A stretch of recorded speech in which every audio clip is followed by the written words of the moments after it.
and welcome to the Dynasty Show. Hammer in the building. What's up, Hammer? Just another day at the office, waiting for this fucking Super Bowl to hurry up and get here so I could sit through 7 months of no football. Yeah, yeah. I mean, the season went by so quick. In Dynasty, some leagues have like slowed down. There's not a lot of action, depending on your league. And then some leagues, there's still a ton of action that's going on. So, we're in like the weird phase of like you wanna make trades, but at the same time, like, if you're trading picks, like, they're gonna become more valuable as we get closer and closer, so, there you don't Yep.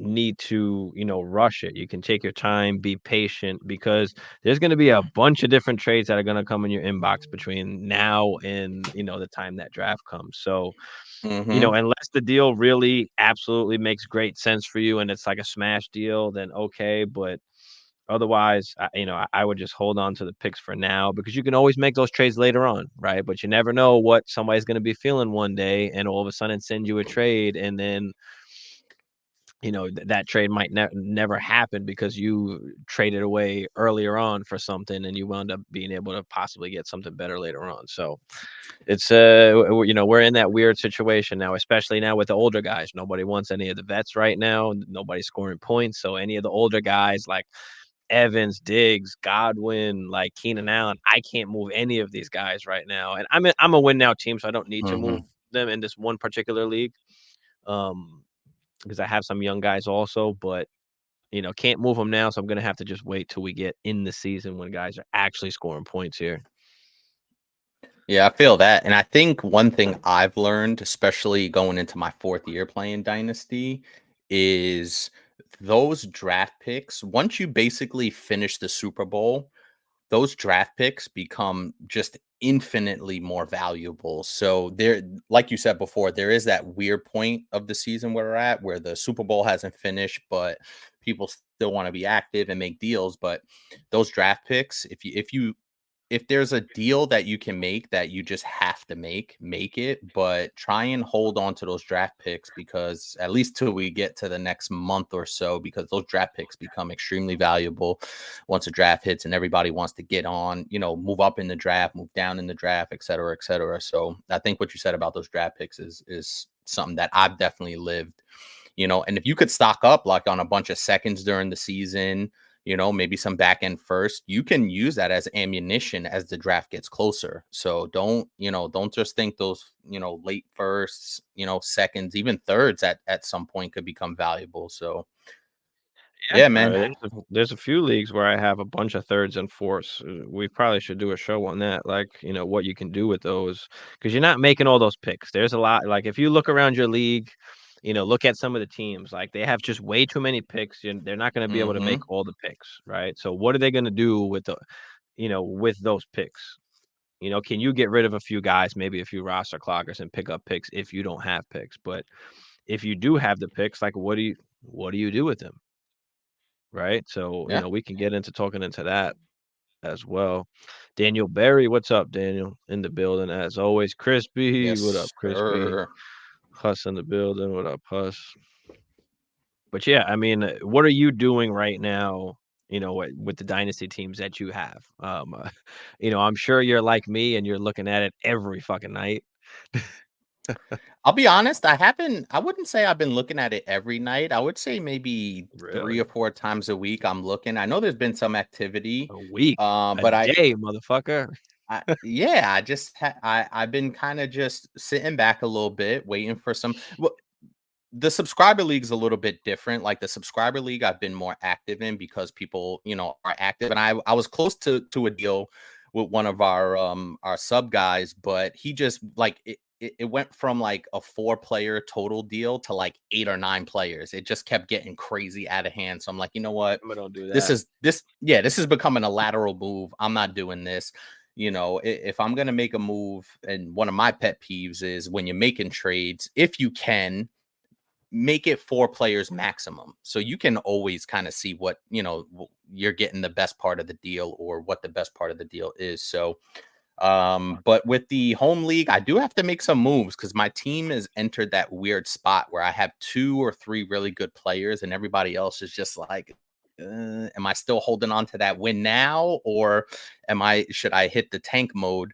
So I'm in that weird spot. But yeah, I'm always open to make deals. For the home league. People, know they could reach out to me, etc. So we'll see what happens, but I think over the next month or so, it's definitely going to pick up, particularly in the subscriber league with making deals and everything. Mhm. Yeah, definitely got to make some deals there.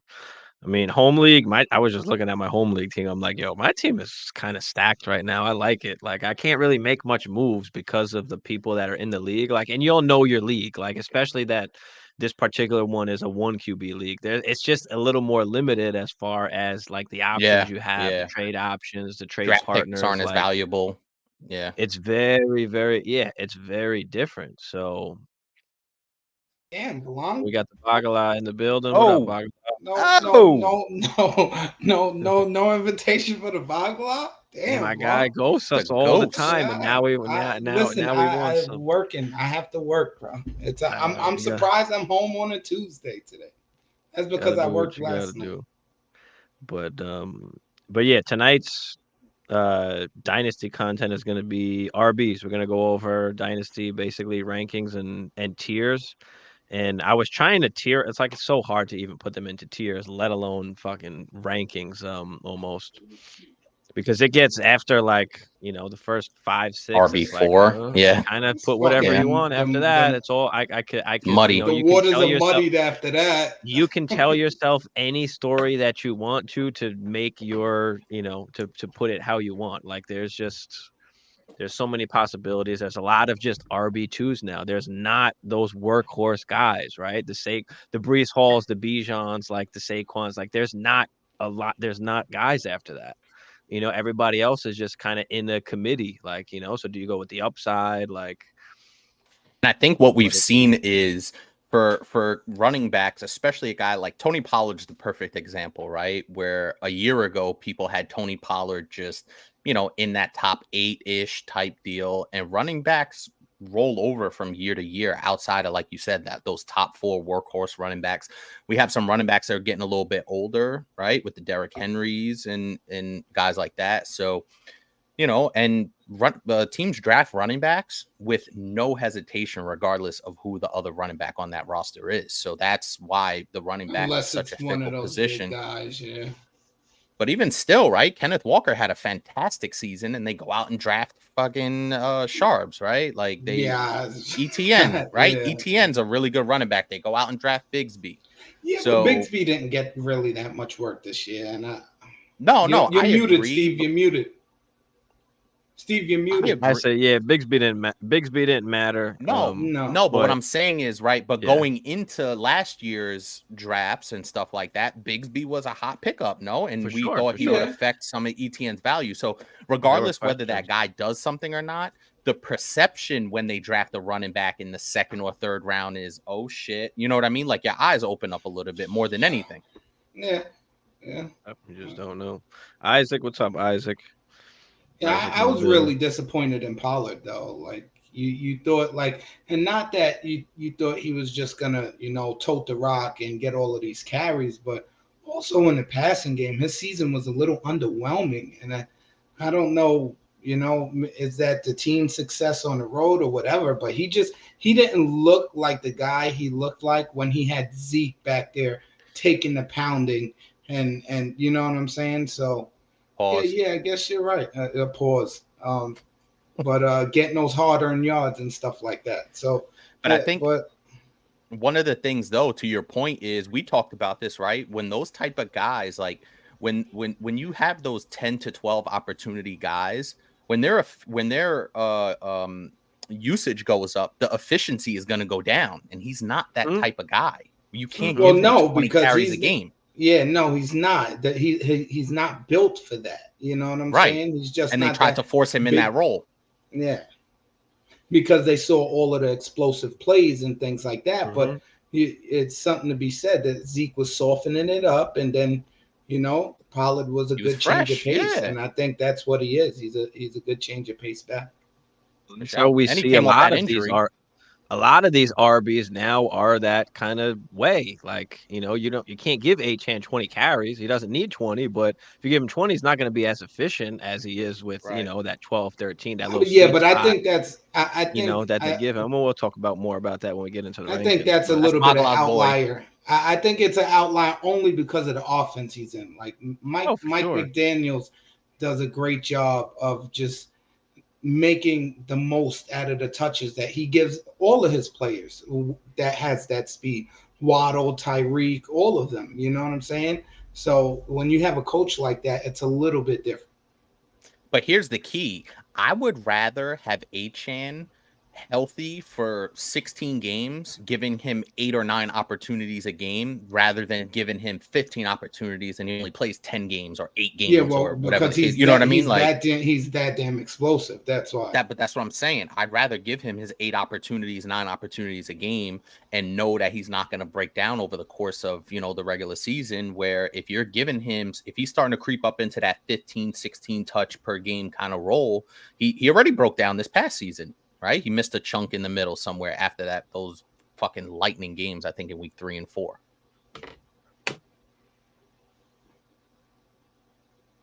Johnny Mittens, what up? Crispy said he picked up K9 in a couple places this offseason already.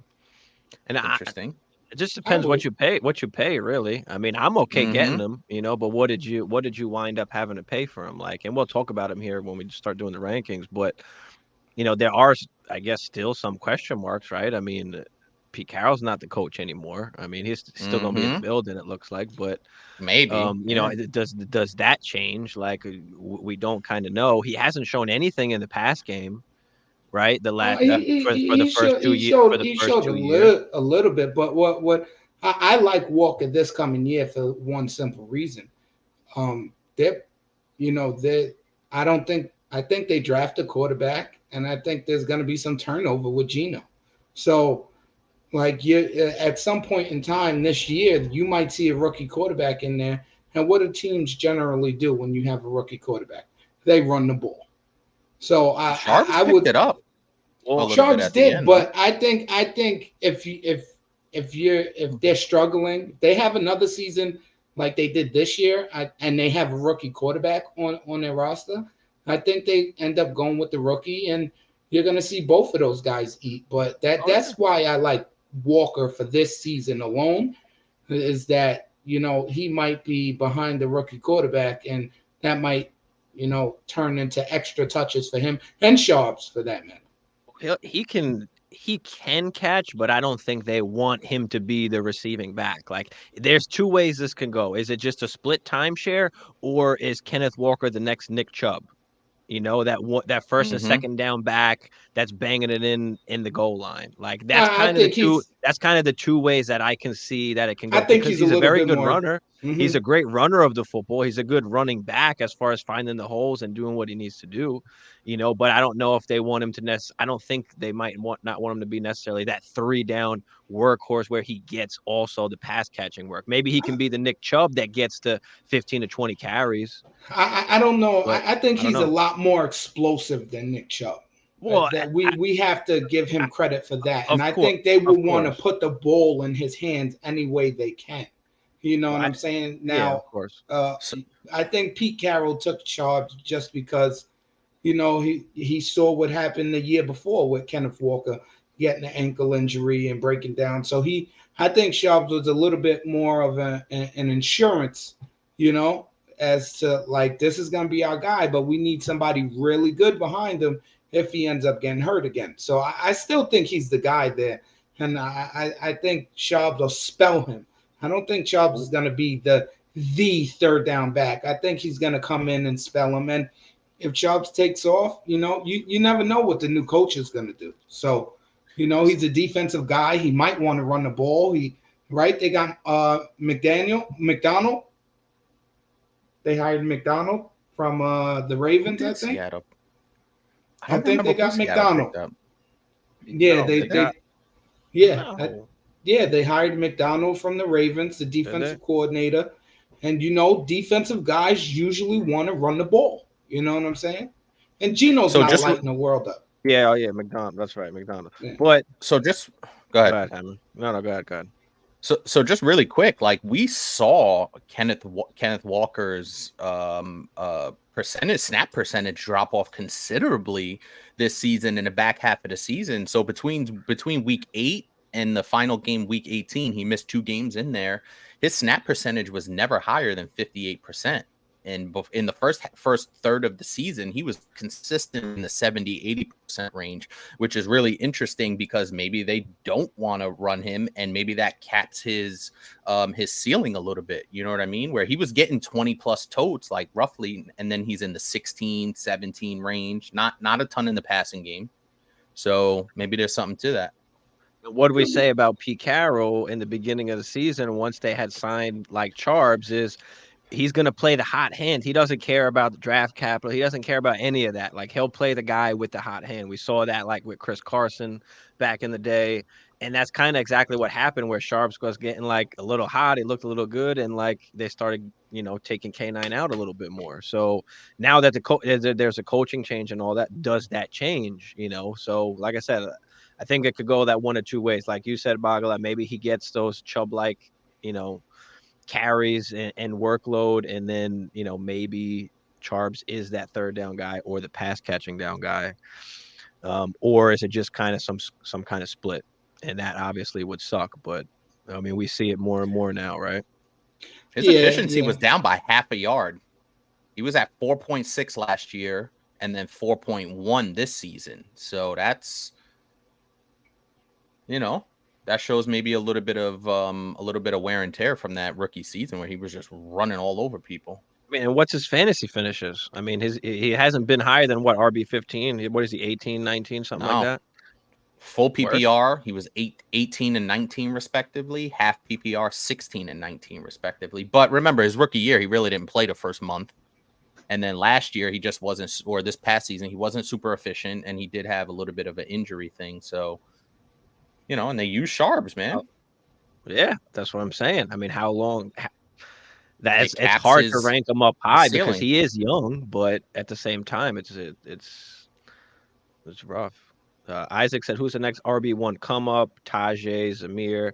I mean, it's always easy to think that way. Like, okay, the vet guy's leaving, and now like the next running back up is coming in, but most of the time, like that's not the way it works. Like that's what you initially think, and then you bet on that and you get burned more times than not. So I think that it's definitely a possibility that those guys could be the next guys up, especially in, maybe a draft class that's not as good with running back. There are some good running backs out there though. Like there are some good RBs coming in, and they'll push Tajay and Zamir for some playing time with I tell you one thing though. Zamir White was bowling. Zamir White was bowling. We see that all the time, though. We see it all the time where these guys balling for their few games, and then we never hear from them again, or they just, don't get that kind of workload again. And it was situation, right? There wasn't like there was other guys in there. There was no competition. Like he was the only guy that could, get the football basically, or take on the workload carries. But yeah, what do you guys think? Tajay, Zamir, like who's the next RB1 come up? Like, you got anything to add on to kind of what I said there? I would just say tread lightly, like don't with those guys. Yeah, like you want to. I mean, Zamir was awesome down the stretch, right? He was really good. He was really good. Tajay, he had his spurts, right? Because Henry was still there, but you saw the explosiveness. I don't think Tajay is that every down back either. He kind of reminds me of a Tony Pollard. And don't forget, I don't know if they are going to cut him or what, but Hassan Haskins is coming back. And he, you know what I'm saying? So you might see a little bit of a two-headed monster in Tennessee right there. He's a bigger back than Tajay. So it's a name to watch out for. But I don't know if they don't bring anybody in. Is Amir the guy? You think they're going to draft? You think they're going to draft a running back?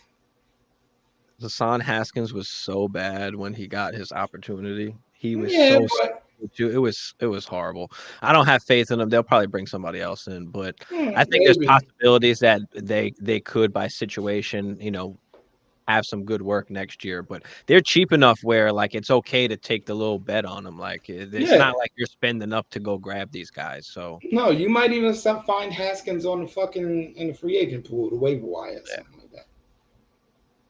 Do you think the Raiders go running back? I mean, at some point, I think decent value. I think Pierce wants to win, and round. he's not. Pierce wants to win. He's not dumb.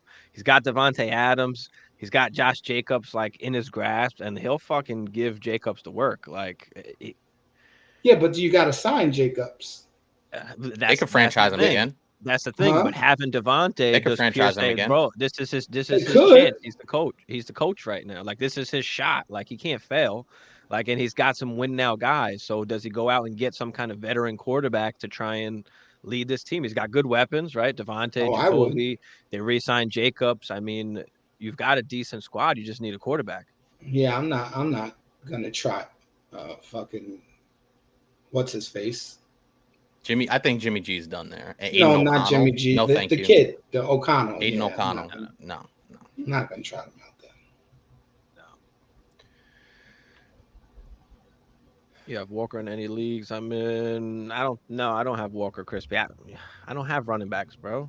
You know how I roll.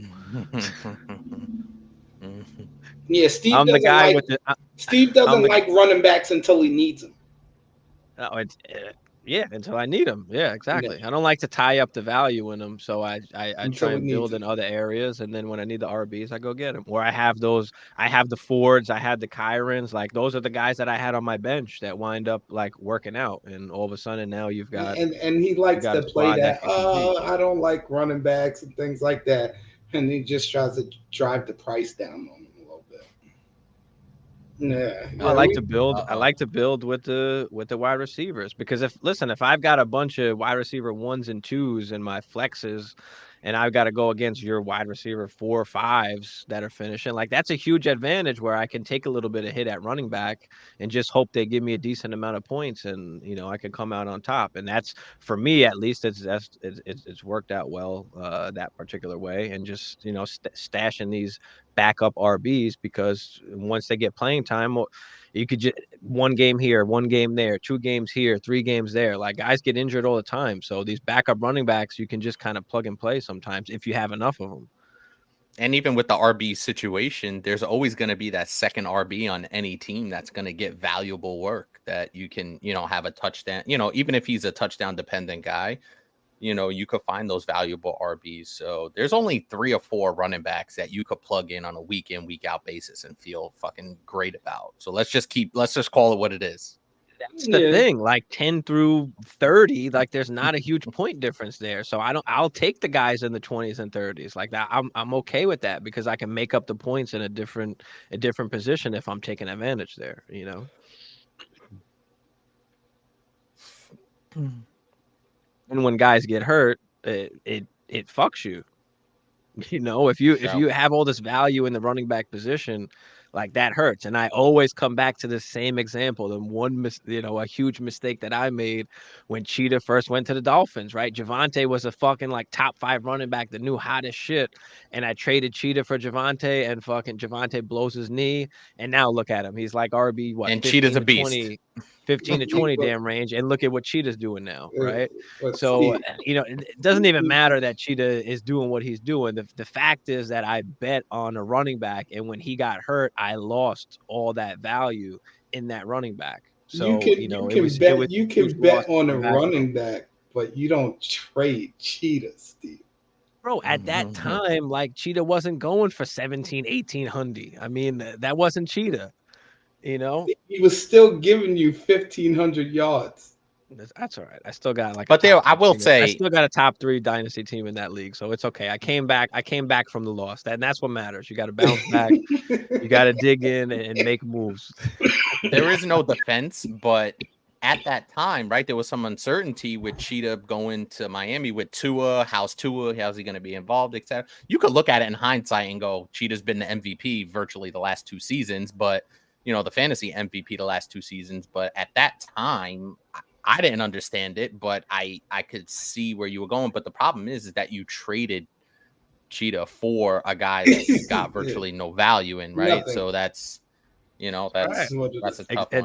That's the lesson that I'm trying to teach, or trying to bet on these running backs, or the value that you have in that running back, where it just diminishes, and now you can't get anything back, in Now, return. I do in Javante's case, I do think he's going to be a lot better this year. It always takes that second year after the ACL and after the knee injury for them to get to, unless you're Adrian Peterson, for them Oh, to here we go get, with the Adrian Peterson reference. For them to get going again. So I do think Javante is going to be a lot better. I kind of think he, at the end of next year, he could probably crack the top 10. But the problem is, by the time that happens, right? I know he's still fairly young. Yeah, he's really young. He's really young. Yeah, he is. But the problem is that running back clock, once you hit that first contract, once that rookie contract is up, there's fucking problems. Look at Jonathan Taylor literally told the Colts F you. Like, remember that whole dispute, and Jonathan Taylor was 24. Yeah, but that's in that situation, it's different because Jonathan Taylor was probably arguably the best back in football last year. Javante, he can't argue for that money. He's coming off an injury.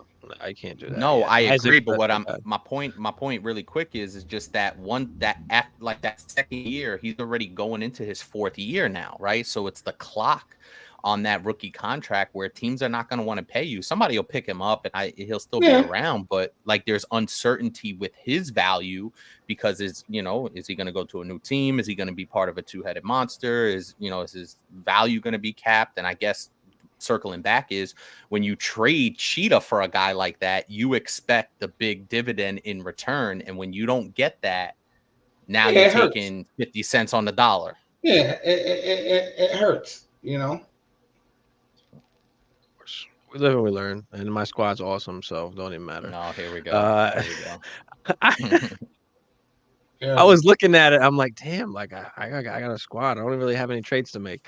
Anyway, Isaac said Stevie Hero RB. I'm okay with Hero RB if you have a Brees, a Gibbs, a Bijan, like a CMC. Like I'm okay with that if you want to go that route. I'm okay with having one of those guys. That's fine.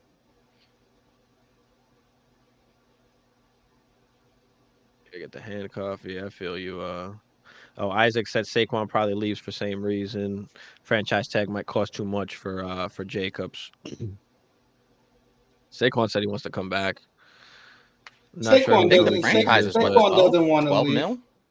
Saquon doesn't want to leave. Yeah, it'll be 12 mil because the first year was 10. And so what are they looking at? 12-ish mil? So 12 mil. Which what? They were going to pay him that in the contract before. So I think maybe Saquon comes back. I don't know. I know if he hits the open market though, you're probably going to see him with the Chargers. You're going to see him with a good team. Yeah, I think Jim Harbaugh goes and gets Saquon. There's a few good spots that he could really go to. Yeah. There is. But you know how Jim Harbaugh likes to play. He's looking for some running backs, man. He wants to pound the rock.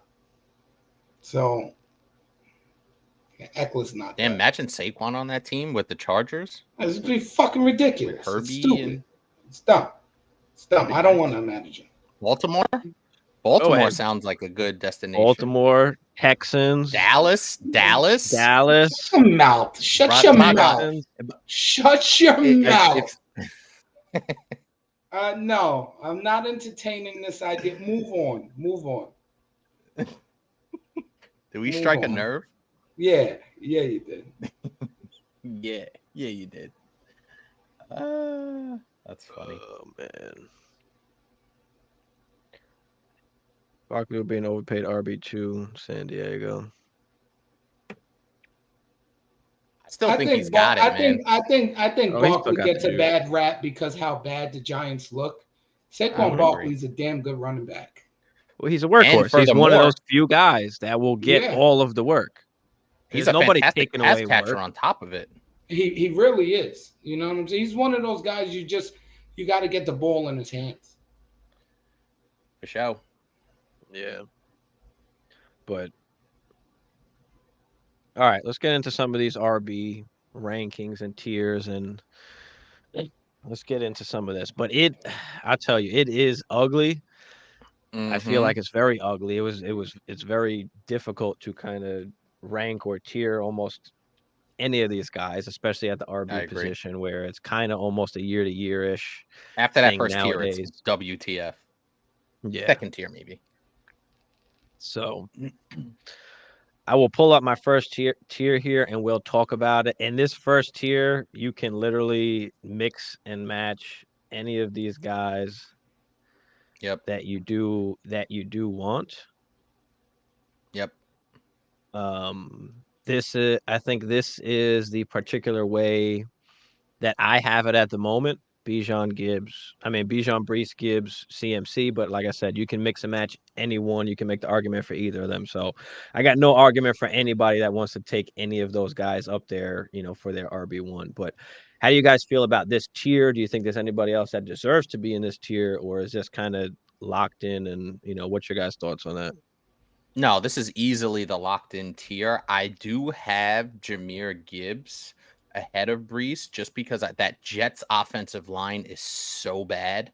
Now, Brees is going to get the work, but how efficient is he going to be? Aaron Rodgers coming back, will that give them a boost? Yes, I think so. I think Brees is a workhorse, but for whatever reason, I just feel like Gibbs is so dynamic that his efficiency and the way they utilize him, and I talked about this in a previous show, that the way the Detroit Lions utilize him with Monty, I'm not sure if Monty's going to be there next year. I think he will be. But the way they utilize him is that Tony Pollard role, and I think he's infinitely better than Tony Pollard. So I love me some Jahmyr Gibbs, and if he's getting 15, I'm with it. 15 attempts, rushing, receiving. He's so dynamic that I love the way he's utilized, and they utilize him in the exact way he's meant to be utilized, right? Monty gets 15, 16, Gibbs gets 15, 16, and they roll. Yeah, I think that's the top tier. I would probably throw JT in there as well. I mean, he was hurt last year, but I think JT belongs up there. But I don't know. I can't put Brees. I think Brees is the first running back up there. Brees is awesome, and he's just Sure. as explosive as Gibbs. He's just as strong as Bijan. He can catch the ball. He can run the ball. I think we might see with Aaron Rodgers back. I think Brees has a shot to be the overall number one running back in fantasy next year. Yeah, but Aaron Rodgers doesn't block. Have you seen that offensive line? But it doesn't matter. Of course it matters. What, are you kidding me? Doesn't. I think they'll get better. I think they'll get a lot better. And Aaron Rodgers does change a lot of things. And I don't disagree. The thing about it is that they can't block, but also Brees was facing 8 and 9 man boxes all season long. With Aaron Rodgers there, it's going to be a light box every time. You cannot stack the box against Aaron Rodgers, and Brees is going to feast. I like Brees a lot. I will say I don't think you're wrong, because Brees Hall is a really good pass catcher as well. And his pass catching, I believe the guy had 95 targets in the passing game. Now, Aaron Rodgers doesn't generally throw it to running backs a ton, but even if that's 75 targets and he gets 50 receptions, right? That's still pretty damn good. So I hear what you're saying. That offensive line does concern me. Now, they can get that fixed up in the offseason. Can they fix it completely? Can they stay healthy on the offensive line? I don't know. Yeah, and you don't. But what you do know is that he's not going to see a 9-man, 8-man front. We know that for a fact. There's not going to be any safeties dropping in the box. Not against Aaron Rodgers and Garrett Wilson out there. Aaron Rodgers isn't exactly as mobile as he used to be. That's why he got hurt. He doesn't need to be mobile, but the thing is that you're not going to take a man out of coverage against Aaron Rodgers. No. I mean, listen, asking for problems. Brees finished RB3, and I mean, we spoke about this once before, and I don't think Brees is going to catch as many passes as he did this year, because Aaron Rodgers can actually move the football down the field a little Mm-hmm. bit, but I think he'll make up for it in rushing yards and touchdowns. So for me, the reason why I have Bijan and Brees up here as like 1-2, at least in my tier, but I'm fine if you want to put CMC or Gibbs up there. But the reason why I have them 1-2 is because those are the true like 3 down. They're getting Workhorse. everything workload guys. Like Gibbs is getting what he needs to get, and he's going to be great, and he can absolutely finish RB1 as well. Like even without getting as much as the other guys do, just because that offense and how electric he is, he's scoring a ton of touchdowns. Like, so I'm fine with that as well. But that's why I do have Bijan and Brees ahead, just because they are those kind of true guys that, you know, we don't see much anymore nowadays. And if you want to put CMC in there, because he could play for another 3-4 years. I mean, he could be that outlier that does that. I mean, as do long you as he want to bet stays on that healthy.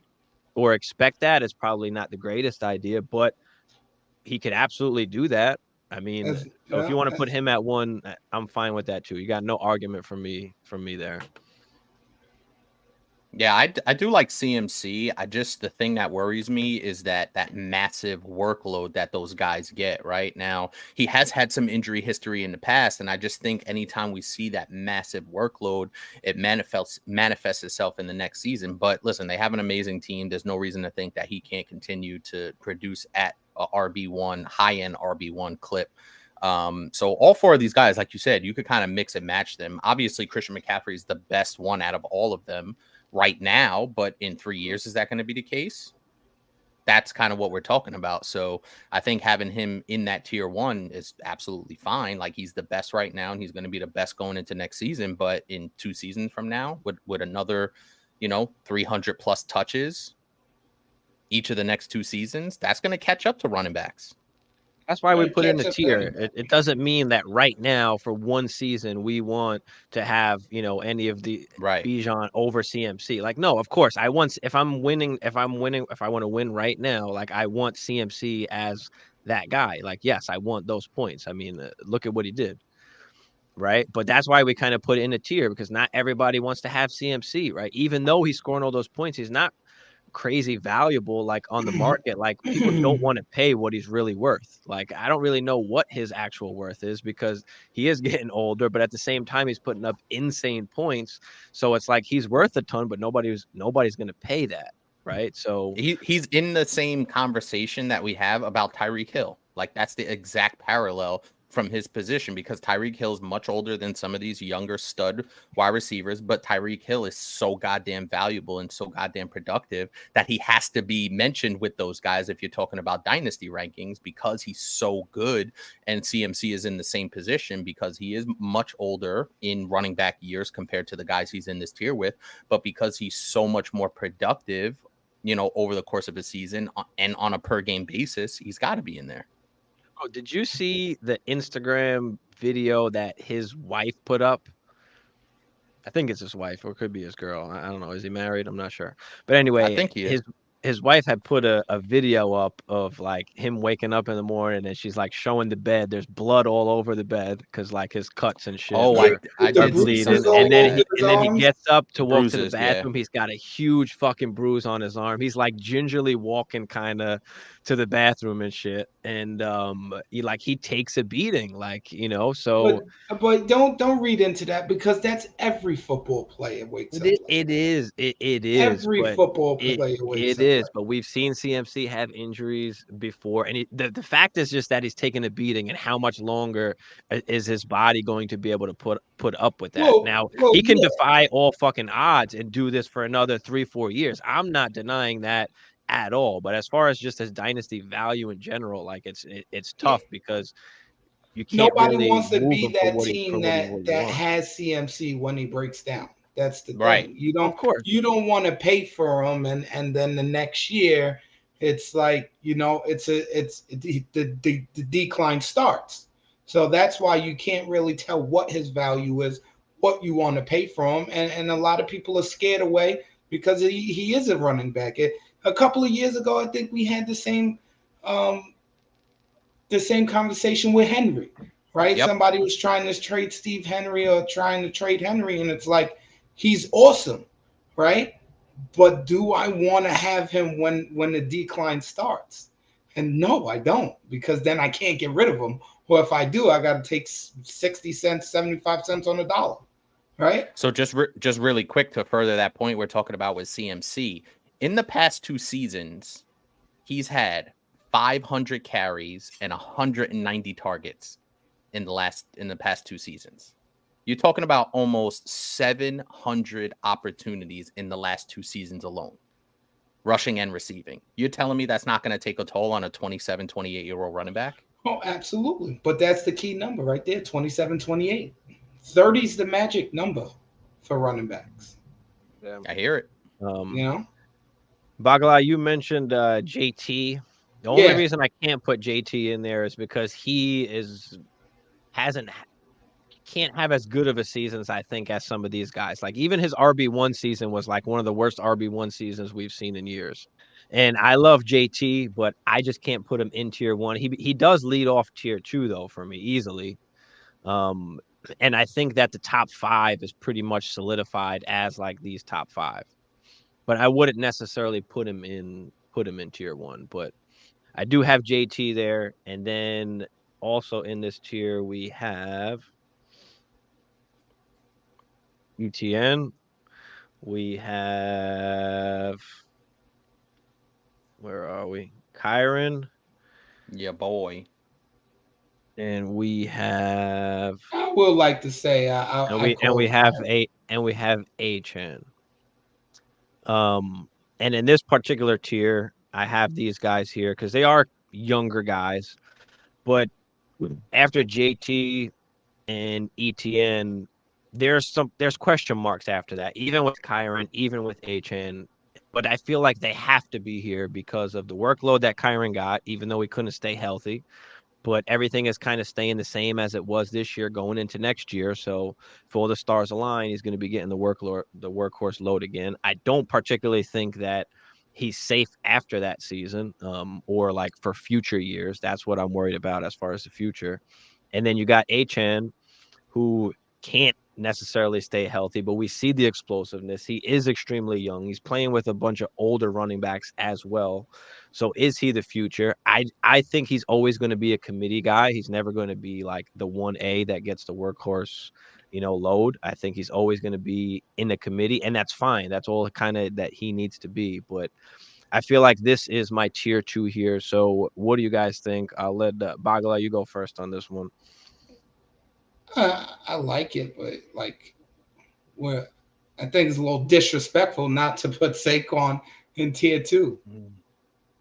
You could argue that. I could. The reason why it isn't is because he does have question marks. He does have question marks, and he is older. And I argued that myself too. 20, like, can I put Saquon in this tier 2? You could, and I'm okay with that because he does lead off my 3rd tier. Yeah, I think you could. I think he belongs in there. You know what I'm saying? Because he is one of those. You got 2 guys up there that aren't workhorse guys, and I think he belongs up there because he is that workhorse guy. Wherever he goes, there's not going to be a committee when Saquon goes there. Even if he stays with the Giants or he goes somewhere else, he's going to be that number 1 back. He's going to get the receiving work. He's going to get the rushing work. You know what I'm saying? Just off of volume alone, you know what I'm saying? And the talent is there. I like that list, Kyron's pretty good. HN is just I think he's amazing. I won't say he can't stay healthy. It was 1 season. Let's see what happens this year and things like that. I like JT. JT's really good. I don't know, man. I'm still iffy on. I like ETN, but like sometimes I don't know. It just feels like he goes missing for me. ETN, the whole offense went missing basically. But even still, the whole second half of the season. He just seems like he's. I mean, you said it. Like he's not one of those grinded out, top tier. His guys. Efficiency was terrible. It was, and he just got a lot of touchdowns. Yeah, I think we may see Tank Bigsby get a little bit more work this year, but I like that tier. It's not bad. I love me some Kyron. I really do. I called Kyron. Nobody want to listen to me, but Okay. Yeah. There it Did is. call There Kyron it is. at the Thank you, time where Steve. he was irrelevant last year. But coming into this season, being the guy behind Akers, I never loved Akers. I always hated Akers, and so I had Kyron in like 2 of my other redraft leagues, just because I just had him on the bench. Just so Seeing happened to. Akers after that Achilles injury, he just looked so slow. Like he was Yeah. shot. He was shot. You know what I'm saying? And so I knew Kyron can play, he could catch, and he won a lot of people some championships this year. And yeah, ETN, I think that whole second half of the season, that whole offense was A just not mess. clicking. So, you could attribute some to that, but he is the guy there. So that's kind of why I have him there. But Hammer, what do you think about this second tier here? I think kind of what you said is something that I'm leaning towards in terms of the way I feel about it is after Jonathan Taylor, there's kind of questions about everybody, right? Kyron did get that massive workload, but the injury history, the injuries kind of caught up with him a little bit there in the middle of the season. And Achan is good, but like you said, he's never going to be more than a committee guy, which is totally cool. We'll get his, he'll get his 10 to 12 opportunities a game and be super effective. So it's really hard to parse where these guys fit in because remember, there's some of these guys are in different roles, right? Jonathan Taylor is the clear workhorse there. ETN, you would think, is the workhorse, but not incredibly efficient. And I had mentioned his passing numbers were a little bit disappointing if I remember correctly, but these guys are in different situations too. You know what I mean? So we have to factor that in what their role is on that team. So it's really tough. Saquon is a workhorse back where Achan isn't, right? Saquon's a little bit older. Saquon has the contract situation. We have no idea where he's going to play next year. The Giants, he's in the same situation, the same exact situation as Josh Jacobs. I think he's a better player than Josh Jacobs, but he's in the same exact situation where the team is currently on can franchise him again, or they could just let him go or re-sign him. Those are the three options. So I think Saquon is a little bit more valuable than Achan, but it really depends on how you feel about each guy. Yeah, I think Another just guy. Achane with his age, I think that's why I have him there. And then That Saquon, makes like you said, sense. It there's a does. lot of question marks where if he does go back to the Giants, like are they How gonna good are be they? any good? Like any gonna or is he gonna be any good? Which is why I put him in kind of this next tier here with actually, Josh Jacobs kind of right behind him. Because again, same kind of situation, but like Bagala said, I think either of them will get the workhorse load no matter where they go because they're those type of guys. So for me, like they lead off this third tier for me. And then also in the third tier, I have Kenneth Kenneth Walker's got to be in Walker there, no? and I have Rashad White. So, Hammer, I'll let you lead off this tier, but I'll just say briefly why I have these guys here. We just talked about Saquon and Josh Jacobs, which is kind of the same situation. K9 it's interesting. Like, is he the next Chubb type of guy where he gets the majority of the carries but doesn't get kind of, all of the third down work or all of the pass catching work? Like, I think he's good. I think he's really young. So it's interesting to kind of see what's going to happen there because I do think he runs the football really well. Rashad White finished the season, great. RB What three, was he? RB 4, 5, something like that. Rashad White was something in there. awesome, Yeah, man. yeah. So he got all of the pass work from, Baker Mayfield checking it down. My only concern with Rashad White is he's not great in between the tackles, and a lot of what happened this year could have to do with just a situation of not having any competition there. Now, again, not the greatest draft class that's coming out as far as running back. So, does he have another season where he gets all of this work? He could possibly, which is why I have to have him up here. But I do have a little bit of questions as far as, long term if they wind up bringing someone else in to get some work. Hammer, we'll let you take this one first. What do you think about tier 3 here and these guys after, Saquon and Jacobs? Well, yeah, we briefly spoke about Saquon and Jacobs. They're in virtually identical situations. Kenneth Walker, like you said, is super, super interesting. And I brought up a point last time where, in a couple of shows ago, where when they drafted Sharps in our subscriber league draft, how far did Kenneth Walker fall in that draft? I think he fell to like the 5th round or 6th round, something crazy where people were like, holy shit, Kenneth Walker's available in the 5th round of this startup draft, because he had the excellent rookie season. And once they drafted Sharps, people's eyes kind of opened. Like I said before, it's not necessarily that Sharps was going to come in there and take over, etc., but it was just the perception of they drafted a fairly high profile rookie in Sharps, and they already have this high profile, coming off an excellent rookie season. What exactly does that mean?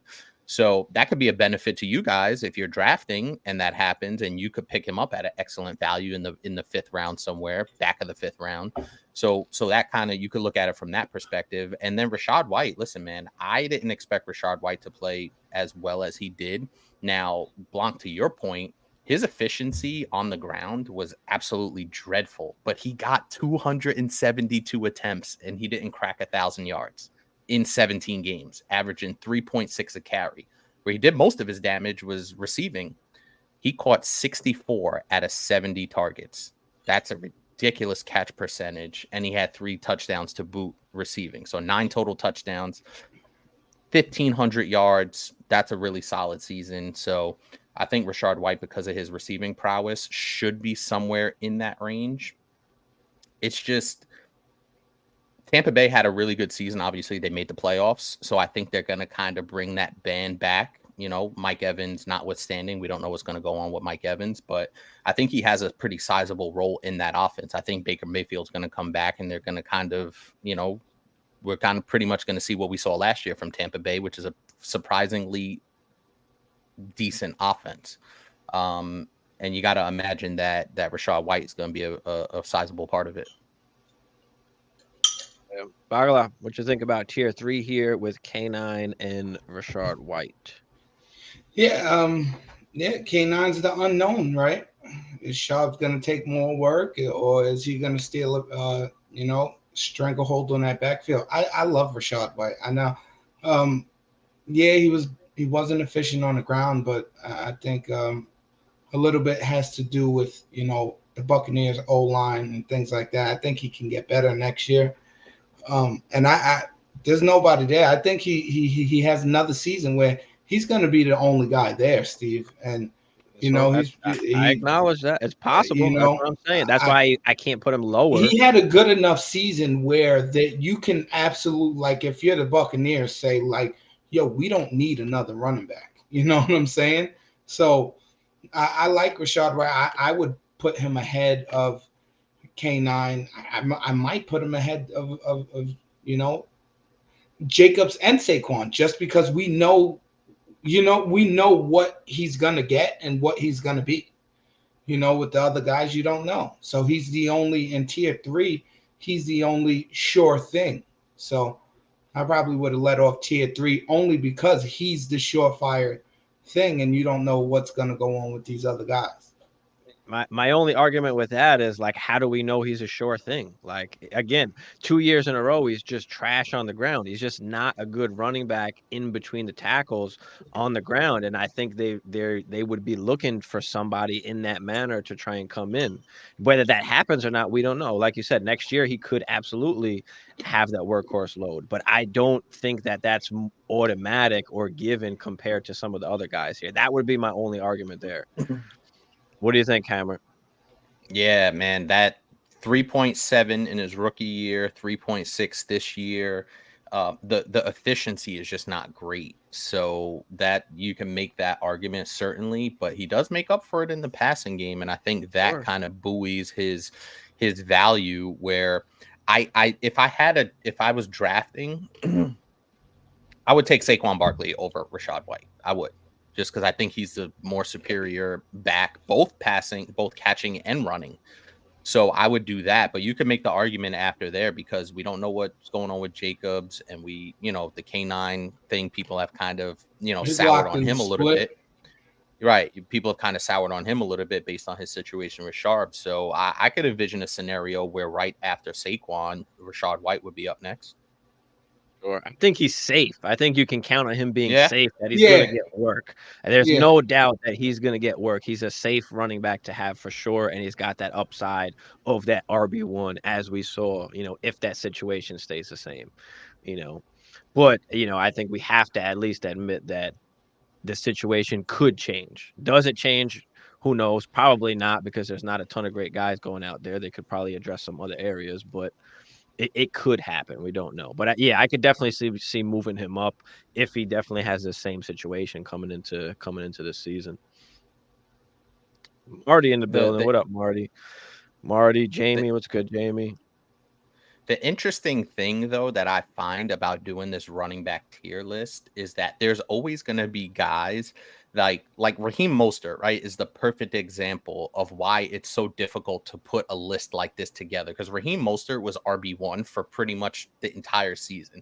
He finished as RB5, but he's not going to be anywhere on this list potentially, right? So, you know, it's so difficult to kind of see where these guys slot in, right? Bijan finished as RB12. Now, we're not talking about one season in a vacuum, but we are talking about guys that come out of nowhere and finish in the top 8, right? Some of these guys you pick up. James Robinson. I bring up James Robinson all the time because it's the perfect example of why ranking these running backs is so tough, because one year you can have a guy like James Robinson go out there, finish in the top 5, top 8, whatever he finished that year, and then just be a virtual ghost after that.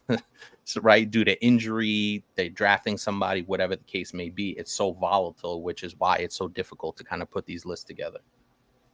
And just rankings in general, just everybody's different in how you want to look at the rankings. Like, do you look at it in a startup fashion? Do you look at it Mm-hmm. as just like, you already have teams already? Do you look at it as just a 1 year thing? Are you taking it into account more of the long run? Like there's no like fine line. It just depends on how you want to perceive it or play Dynasty Fantasy Football. So much goes into it too, right? Hmm. For So sure. so so much goes into it because we can sit here and say, I think all three of us think if Mostert is not in Miami, he does not have that season, right? No, No, exactly. So a lot of stuff goes into the rankings and all you of this could say stuff. San Francisco because that's where he did He some we wasn't. saw him He do was damages. nowhere near what he was in I Miami agree. and San I Francisco. agree. For me, for the most part, I do it as like value slash like startup, and just like breaking it up into tiers. Like it's a combination of like all three, Yeah, all three of those things, basically.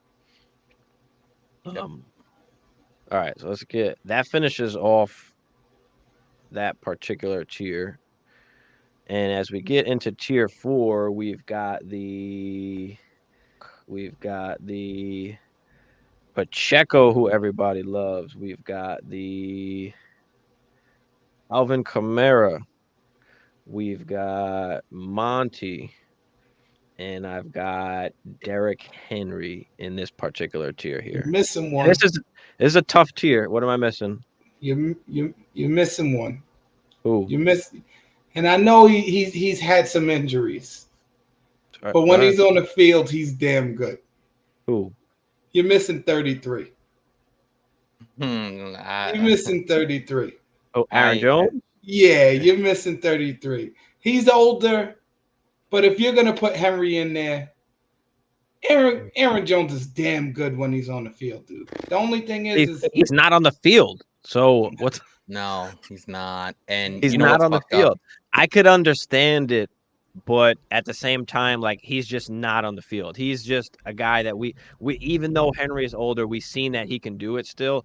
And the fact that he's a free agent, like he's gonna sign with a good team. Like Dallas. probably he's not going to a trash team. Like I don't No. see that happening. no, So he wouldn't go to a trash team so right so now. that's the tough part about rankings, is where like even though we might only see one more year, like that production has to Could somewhat matter somewhere compared to the guys that are around him or behind him, as far as like who has solidified roles. So like for me, like it was hard to put Henry almost like lower than this, because even though there are some younger guys that I have in the next tier, like there's still a lot of question marks there where But I know for 1 year of production, like I know what I'm gonna get, or at least what I should get from Henry if he stays healthy. Obviously, that's an if. So if you want to put him lower, like that's absolutely fine. But for me, that's kind of the way that I He look was at it here. relatively healthy this year. Yeah, that's what I'm saying. So I But had James his Cook numbers and did take a dive though. That yeah. team So was terrible, that oh Tennessee team. yeah, and they had nothing to they had nothing to play for basically at a lot of the points. But I have James Cook and Pacheco basically leading off the tier. A little bit younger guys. But I like James that. Cook, hopefully he stays in the role that he's got kind of that second half of the season once they change that offensive coordinator, right? But a guy that they're not going to give him the workhorse load. Like they could bring somebody else in. They're not rolling with Latavius Murray and Ty Johnson on that in that backfield again, going into next year. So I have Cook up there because he does have the potential, and he's a safe play. He's going to have the role in that offense. Obviously, a good offense playing with Josh Allen. Pacheco, I mean, hasn't finished higher than like RB15. I don't see a scenario where they don't bring somebody else in. There's some good like RB2s, pass catching guys that I see that they can bring in for really cheap that could come in. So that's why I have Pacheco here. Then I have Kamara. I mean, we see what he can do when he's healthy. We don't know what's going to happen with that offense, but he's going to give you production as we saw last year. Monty, we know he's locked in for at least another year. He's going to give you production on a good offense. He's a fine RB2. And then, like I talked about before with Derrick Henry coming in at the end there. But Hammer, what do you think about this particular tier with Cook, Pacheco, Kamara, Monty, and Derrick Henry? These guys are really interesting because James Cook, we've seen what James Cook could do when he was given a healthy workload, right? He was really, really good, for a nice stretch there where people looking at it and they're like, damn, this is kind of what we expected for, a dynamic guy, a pass catcher, another weapon, right? So that you don't lock in on Diggs and obviously the emergence of Kincaid there in Buffalo. But I just want to. I don't know if he's a true focal point type guy, right? And that's fine, right? When you get to this type of tier, the usage you're expecting, like you said, is somewhere in that high end to mid RB2 production with RB1 upside on a per week basis. And I think that's totally fine as well. So I'm good. I'm good with James Cook there. If I had James Cook on my team, I feel pretty good about it. Pacheco's interesting. I had Pacheco on a redraft this year, and there were games where he was really awesome, and then there were games where he was just, another guy out there. I do like his running style. I do kind of like how they utilize him in Kansas City, but he feels more like a playoff type running back where they can go to him in that cold weather, and that's where he does a lot of damage.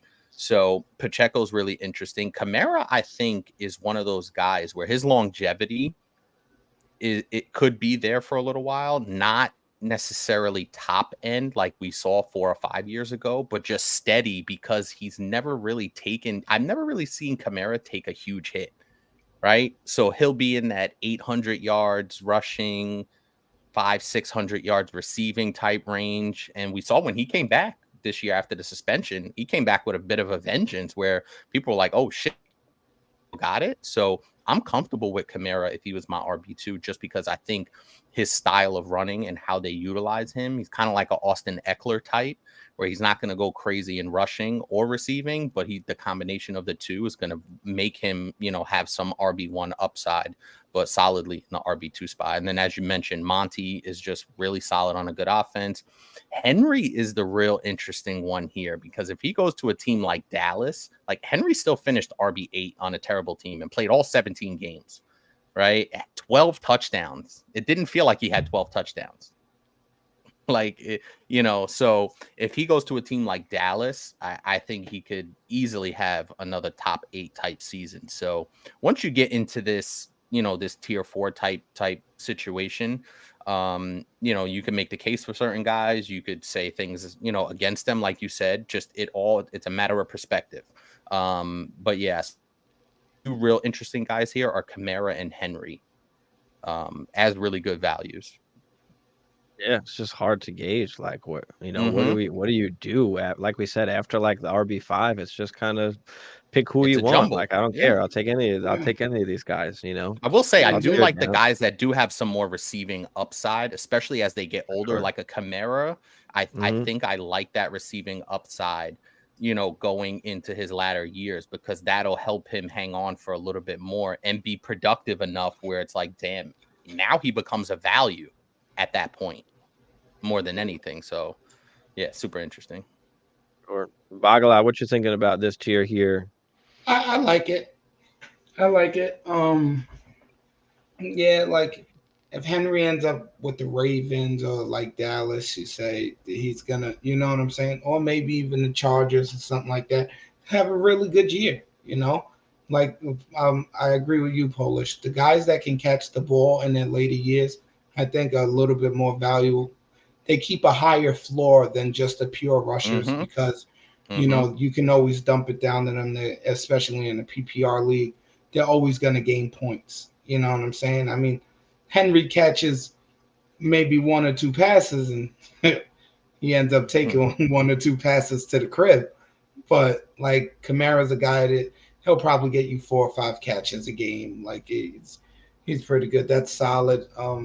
Monty, he's been a beast. He was a beast this year. If he doesn't get hurt early in the season, maybe we don't see Gibbs so soon. Because Monty was rolling.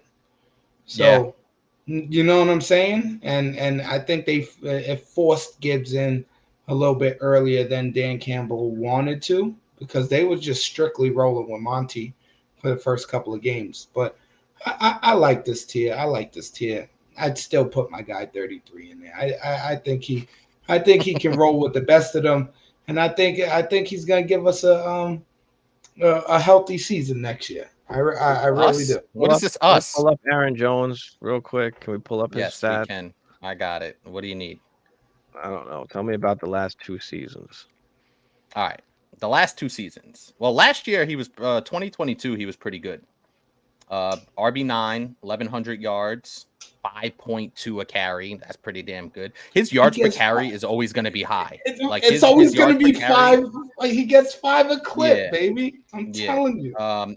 It's the injury, bro. That's just Yeah, sapped the his injury his this his, year his productivity. zapped him, and he It got was He's injured. still lingering. efficient I though. think the problem is that it Yeah. was just lingering. He didn't get fully healthy. It's one of those, this is the start of the breakdown, like, that we don't wanna I see don't happen. I Like, don't that's I the don't think scary so. I, that's I don't for think me, so. that's the scary part for me, that's the scary part of it, but I could understand putting them up there if you wanna just, so for 1 season, if you so have that faith in them. just to put it into some context, listen, I'm a Packer fan, right? And I think Aaron Jones is really good, but I have some questions and I was very frustrated with him this season. But to give Bagala a little bit of kudos Come here on, in terms of how he feels about him. Aaron Jones' last 5 games, including the 2 playoff games, come on. 127 yards, 120 yards, 111 yards, 118 yards, 108 yards. Every single one of those last 5 games, he averaged 5 yards a carry or better on 20 attempts, 21 attempts, 22 attempts, 20 attempts, and 18 attempts. When you're fresh, because you missed the I whole agree. season I and then agree. I play agree. a healthy, But I 5 yeah, games agree. after that, like, yeah. yeah, But he but the he got problem is, he can got we hurt. expect him to do that over a whole course of a season as a 30-year-old running back going into next season? I agree with you. What's really the percentages? What's the hit rate on that? Because it's close to 0 I agree. Now, I do for him think to if You the finish top got two 12 Packers, anyway. 30-year-olds up there. You I know. do think if But the they situations are totally different No, I with the totally other 2 agree. guys. And I don't think Aaron Jones is that running back over the course of the season, but he still has on a per game basis. That's all I'm saying. And I'm not saying to draft him. I agree with you that he shouldn't be on this list yet. Like I totally agree. But there is still some RB1 upside. I just can't count on him. And I totally agree with that. As a Packer fan, it burns me to say it. But just seeing those glimpses still in there over that last month plus of the season, and everybody got to see it on the biggest stage of them all in the playoffs, where he was gashed Dallas and he gashed San Francisco time and time again. So, I agree that he shouldn't be up here just yet. So I because of the injury, and he's 30 years old. Like, you can't really do much with that. Like, I'd rather have Monty at this point than Aaron Jones. I'd rather have Kamara. I'd rather have any of these guys on this list before Aaron Jones. Definitely. And I think, Kevin, you said you guys are drafting Henry over Swift and Javonte. I can't get behind it, so I'm asking. And no, that's not necessarily what these rankings are, is saying that I want to draft Henry over Swift, because you have to somehow take into consideration the points that are coming off of here. It's all going to depend on your team situation and how you want to draft, as far as, who you're going to take over who. So it's not necessarily like an in order. I would rather have this guy over this guy, or this guy over this guy, because the situation is going to determine which guy you're going to want over the other guy. So it doesn't necessarily mean that I would draft him over them. But as far as the rankings, like, this is how I'm just ranking it, as far as everything kind of put all into one, which we kind of explained a little bit earlier. If you want to go back, I kind of went into a little bit more detail of how I do my rankings. But do you guys have an answer to what Kevin's saying here? You can hear your sides. Is Swift going back to Philadelphia? It depends, because if he goes back to Philadelphia, he's in the same position. Jalen Hurts is just going to steal touchdowns. You know what I'm saying? So he's not going to get those goal line touchdowns as Derrick Henry would. Derrick Henry had 12 touchdowns last year. You know what I'm saying? And when you get down to the goal line, you're not QB sneaking it if you got Derrick Henry. You're handing it to Derrick Henry. And if Swift is going back to the Eagles, he's going to find himself in that same position where, he's going to have some good games, but they're going to be few and far between, because one day they're going to be throwing the ball, or two, when they get down there in that goal-to-goal situation, it's going to be Jalen Hurts. So where can you count on the points from Swift from? You understand what I'm saying? And Jalen's not a big check down to the running back guy either. So Swift is not getting the receiving work either. You know what I'm saying? So where can you count? Where's Swift? Where's DeAndre Swift's floor? I can't tell you. Can you tell me where his floor is going to be?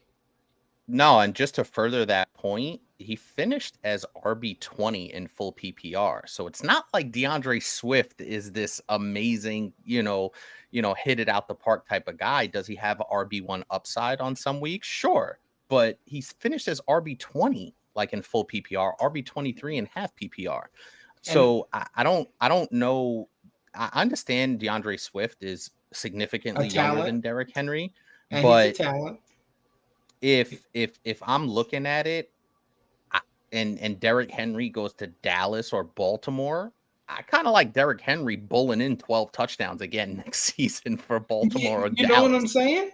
Like, I like that more than I like DeAndre Swift's prospects.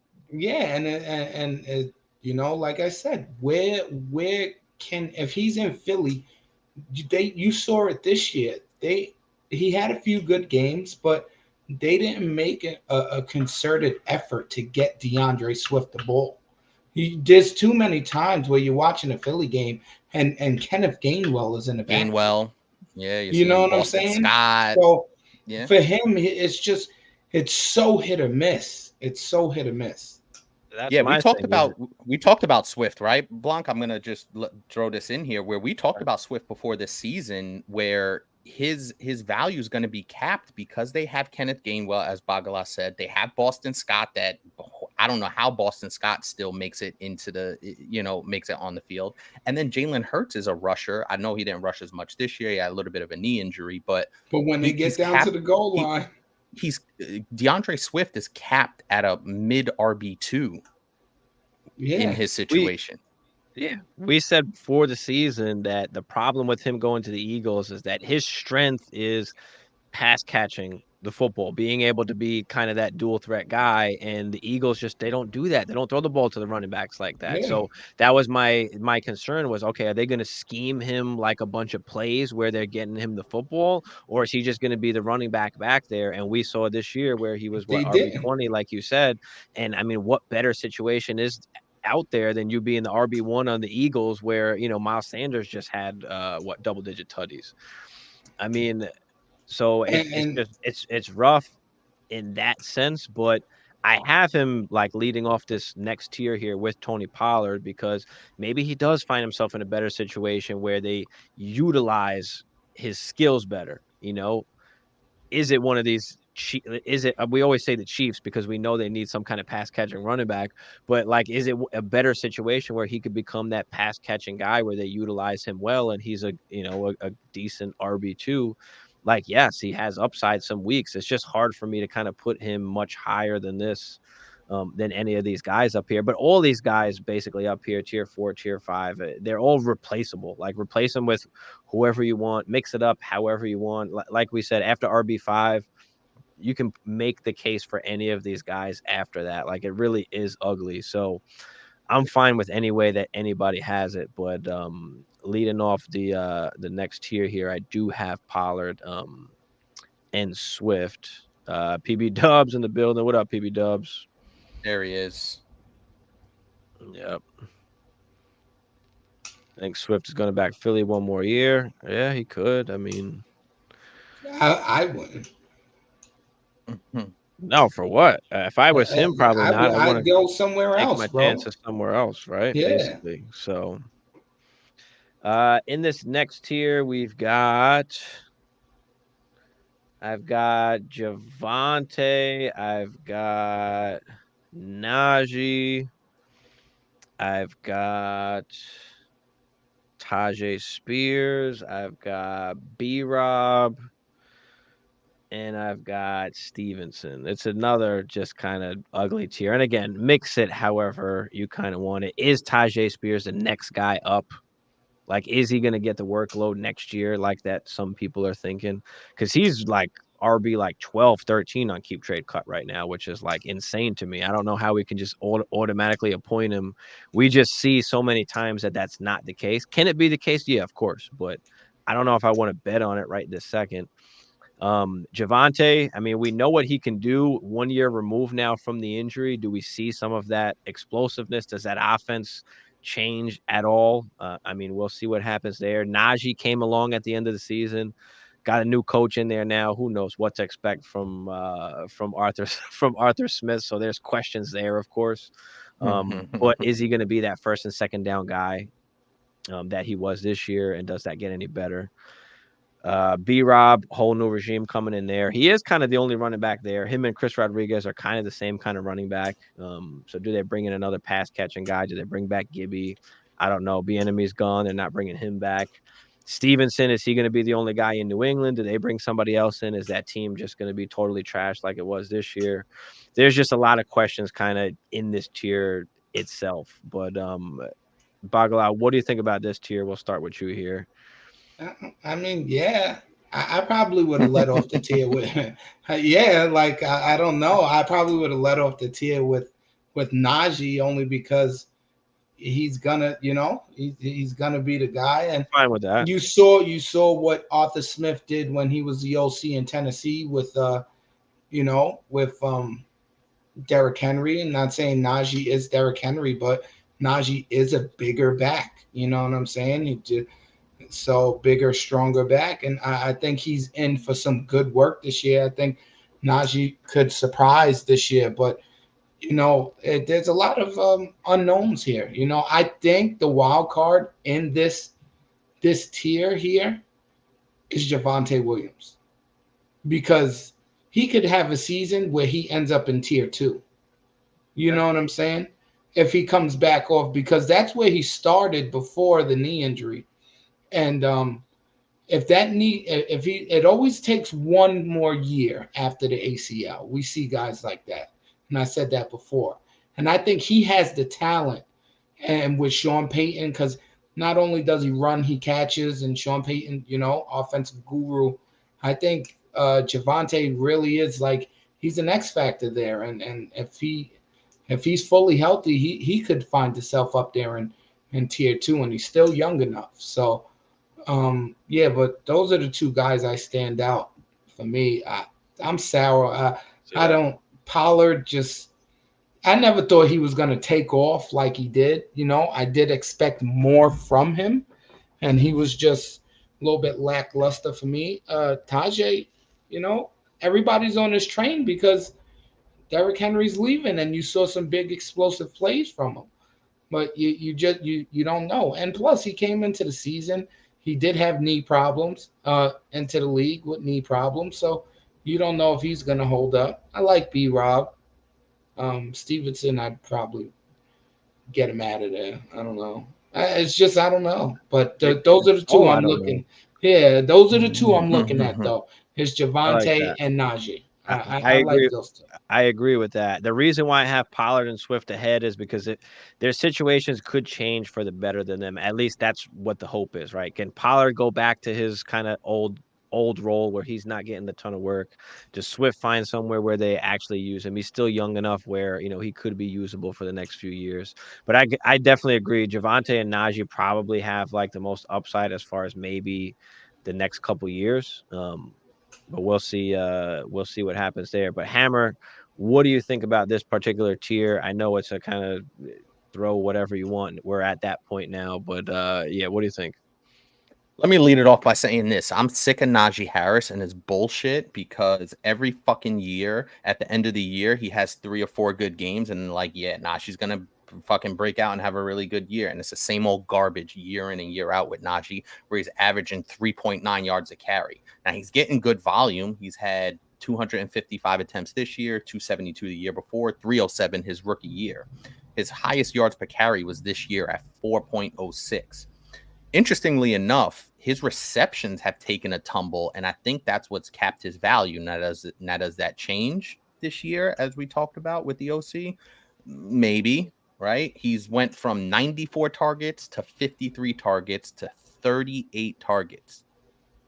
Only 38 targets past season, and that's why we saw he finished as RB23. Yeah, and also think about that.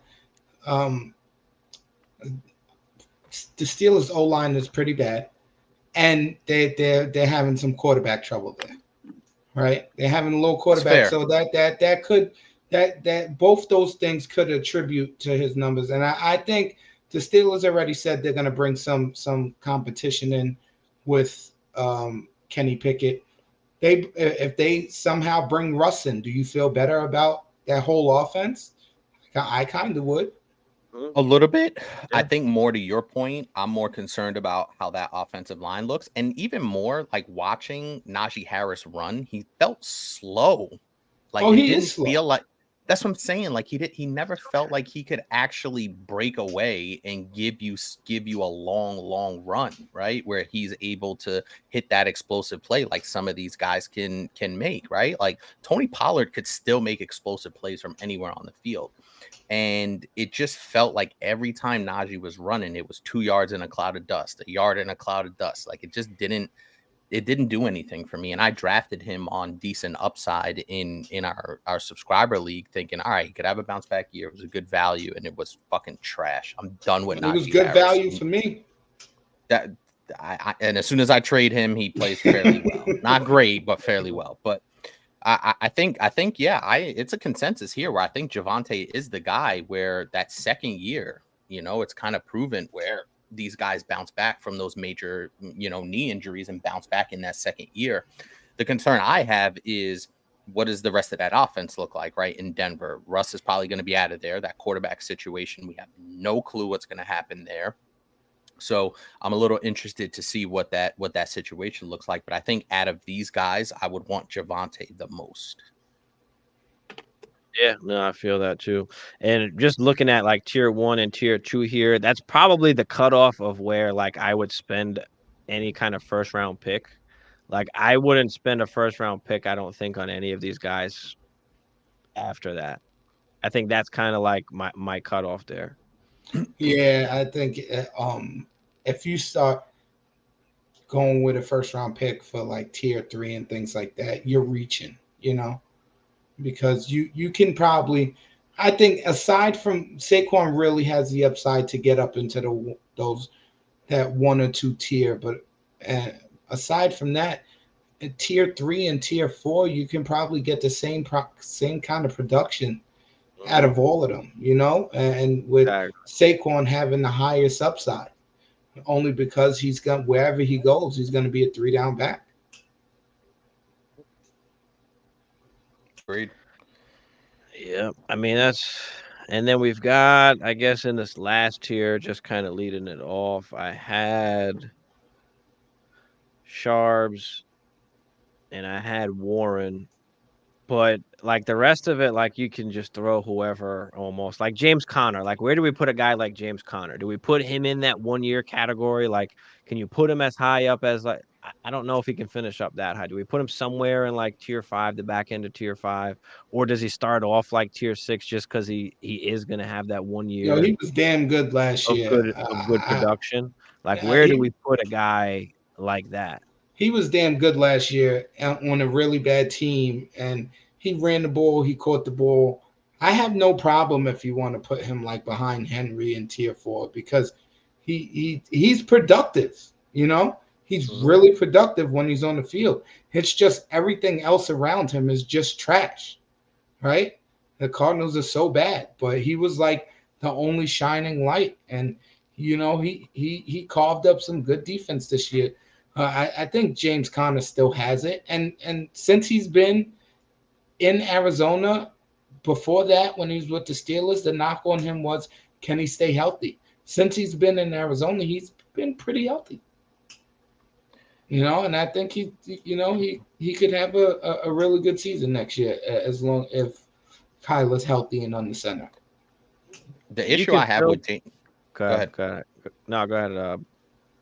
The issue I have with James Conner is he feels like a redraft. He's like a redraft guy, right? Like I'm not spending any valuable assets taking James Conner. Would I trade a third for him in the middle of the season or a back end second? Potentially, if I was trying to make a run, maybe like I'd entertain it potentially, depending on what the rest of my team looked like if I needed an RB.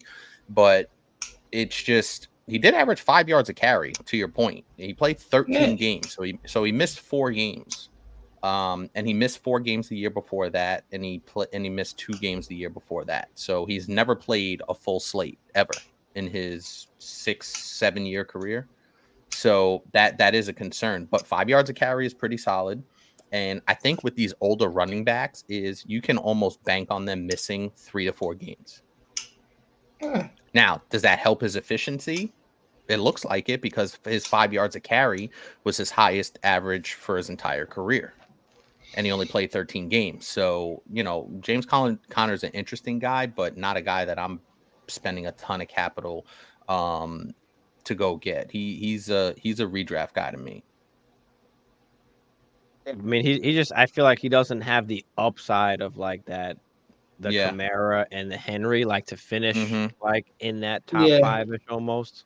Like that's kind of why I can't put him like all the way up there with those kind of guys. He still finished RB 18. I mean, I know there was some garbage time, still like his last 5 games he played, minus obviously they had a bye in there. He finished RB5, RB11, RB4, RB4, RB1 he finished in week 18. So kind of take that for what you will. I mean, Sharps, he's got the draft capital. We don't know what's going to happen. Is he going to be getting carries here? Is he going to be getting work? Is it going to be a split? I mean, Warren, we know he was kind of that third down back, that pass catching back, but he didn't like overly impress. I mean, he had a few good games. He had a couple good games here and there, but he was RB22. I mean, the people were kind of hot on him, but listen, after this, put kind of whoever you want after this. Where does Eckler go, right? We don't know if Eckler's going back to the Chargers or not, but he looks like he took a step back. Like, where does Mostert fall in? Like you said, Hammer, like, where can we put him? Roshan, I mean, he could be the next guy up there in Chicago. I actually do like Roshan, so I'll put him up here. I probably have him before Warren, and then Samir White's interesting, but there's still like okay. The big question is Jacobs going to go there? I know we had a few good games, but again, we see that all the time, and then we never hear from these guys again. So it's tough to to kind of bet on that. But if you want to throw him in this tier just because of the possibility, that's fine. Kendre Miller's another one. I mean, Joe Mixon, where does he fall in? Aaron Jones, Nick Chubb. I mean, I think Nick Chubb is done as far as getting the workload. I don't see any scenario where he comes back and gets 20 plus carries a game. I don't know if the organization is going to do that. Yeah, that Chase was a Brown's really another, bad. right? That was a really bad knee injury, bro. I Right. don't know if he's going to be able to hold the load like he used to be. You know what I'm saying? And Yeah. he definitely won't get it next year. You know what Yep. I'm saying? So you're probably Hold the load. yeah. Yeah. And But Chase Brown's interesting because he I could be the like next him. guy up. I really I, like I Chase Brown. like So, him, like, Steve. where He can you put showed Chase Brown in here? Like, I think you can do for me, it's something like this right here, or maybe even possibly this or this. yeah, I like Chase Brown But a no, lot. I think I He got it showed more like this. he showed a lot last year in the back half of the season, catching the ball, running the ball. He's explosive. Um what happens with Joe Mixon, right? Is he going to be there? I don't What about know. what about Jerome Ford? Like, he's another Jerome one where Ford played he's really gonna good. get at least work, right? So, Yeah, I like think you could, it's so hard getting down here. Like, it's just kind of whoever you want. They're all relatively similar. Some guys have some upside, some guys have some opportunities, maybe to get that work. So, put whoever you kind of want down here. Like but we said, kind of those main five are the main yeah, five I for me think those as far as the overall dynasty rankings. ETN even still has some questions. Ryan, I'll get to your question in a second there. But yeah, I mean, in a whole, I mean, do you guys have anything else to kind of say about the RB rankings here? I mean, it was so hard to even put them into tiers or to rank them in general. Yeah, it's a the fucking shit only show. yeah, but the only question that or something that I really want to see at the end of next year where Javante comes in Yeah. and all of this. I really do. I think that's really the most intriguing because he was such on he was on that that pace, that route. You know what I'm saying? To being that number one running back, that 3 down workhorse, and it was fucked up to see that he got the knee injury when his trajectory was going there, right? He was going up there, I'm really excited to see now after a year off of the knee injury with a better head coach, right? A better, more offensive minded head coach. Say what you want about Sean Payton, he can coach football.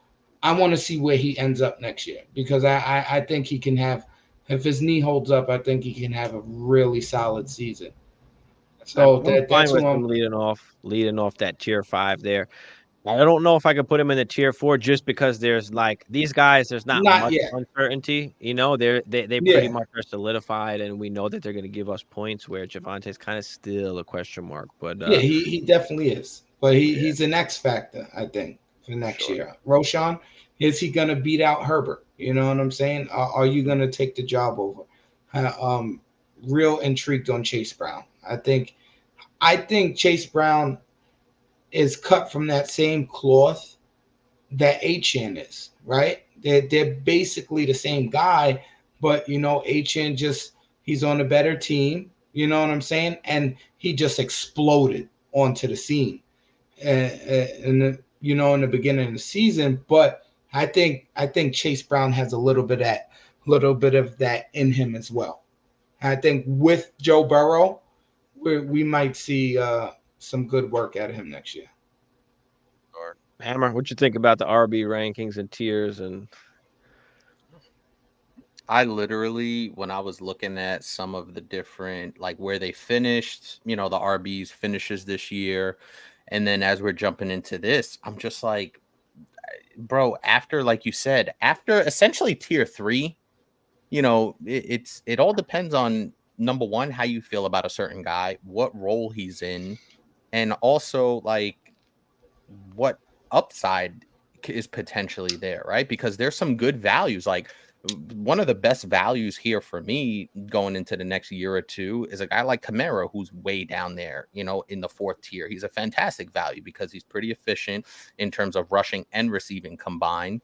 a guy like Monty, right? Where everybody's hype on Gibbs, but you could get Monty and still get, high-end RB2 production. So all these guys are very jumbled up, like you said. Essentially, after the first tier, you could throw JT in there as well, Kyron with the workload, but it's just so hard to separate a lot of these guys. It really, and then we haven't even factored in the draft. I know it's not a crazy draft class, but we haven't factored in the draft. We haven't factored in the injuries that are bound to happen, right? Like the injuries that happened this past season to a lot of the marquee running backs, and guys popped up and were valuable. So it's such a clusterfuck with the running back situation. And honestly, sometimes it gives me a headache trying to rank these running backs. Absolutely. Ryan, let's get to Ryan here. Two-part dynasty question for a win now roster, ETN or Kyron. Who would you prefer to give up for him, Dell, Higgins, or Ayuk? I'm not giving up Dell. Yeah, boy.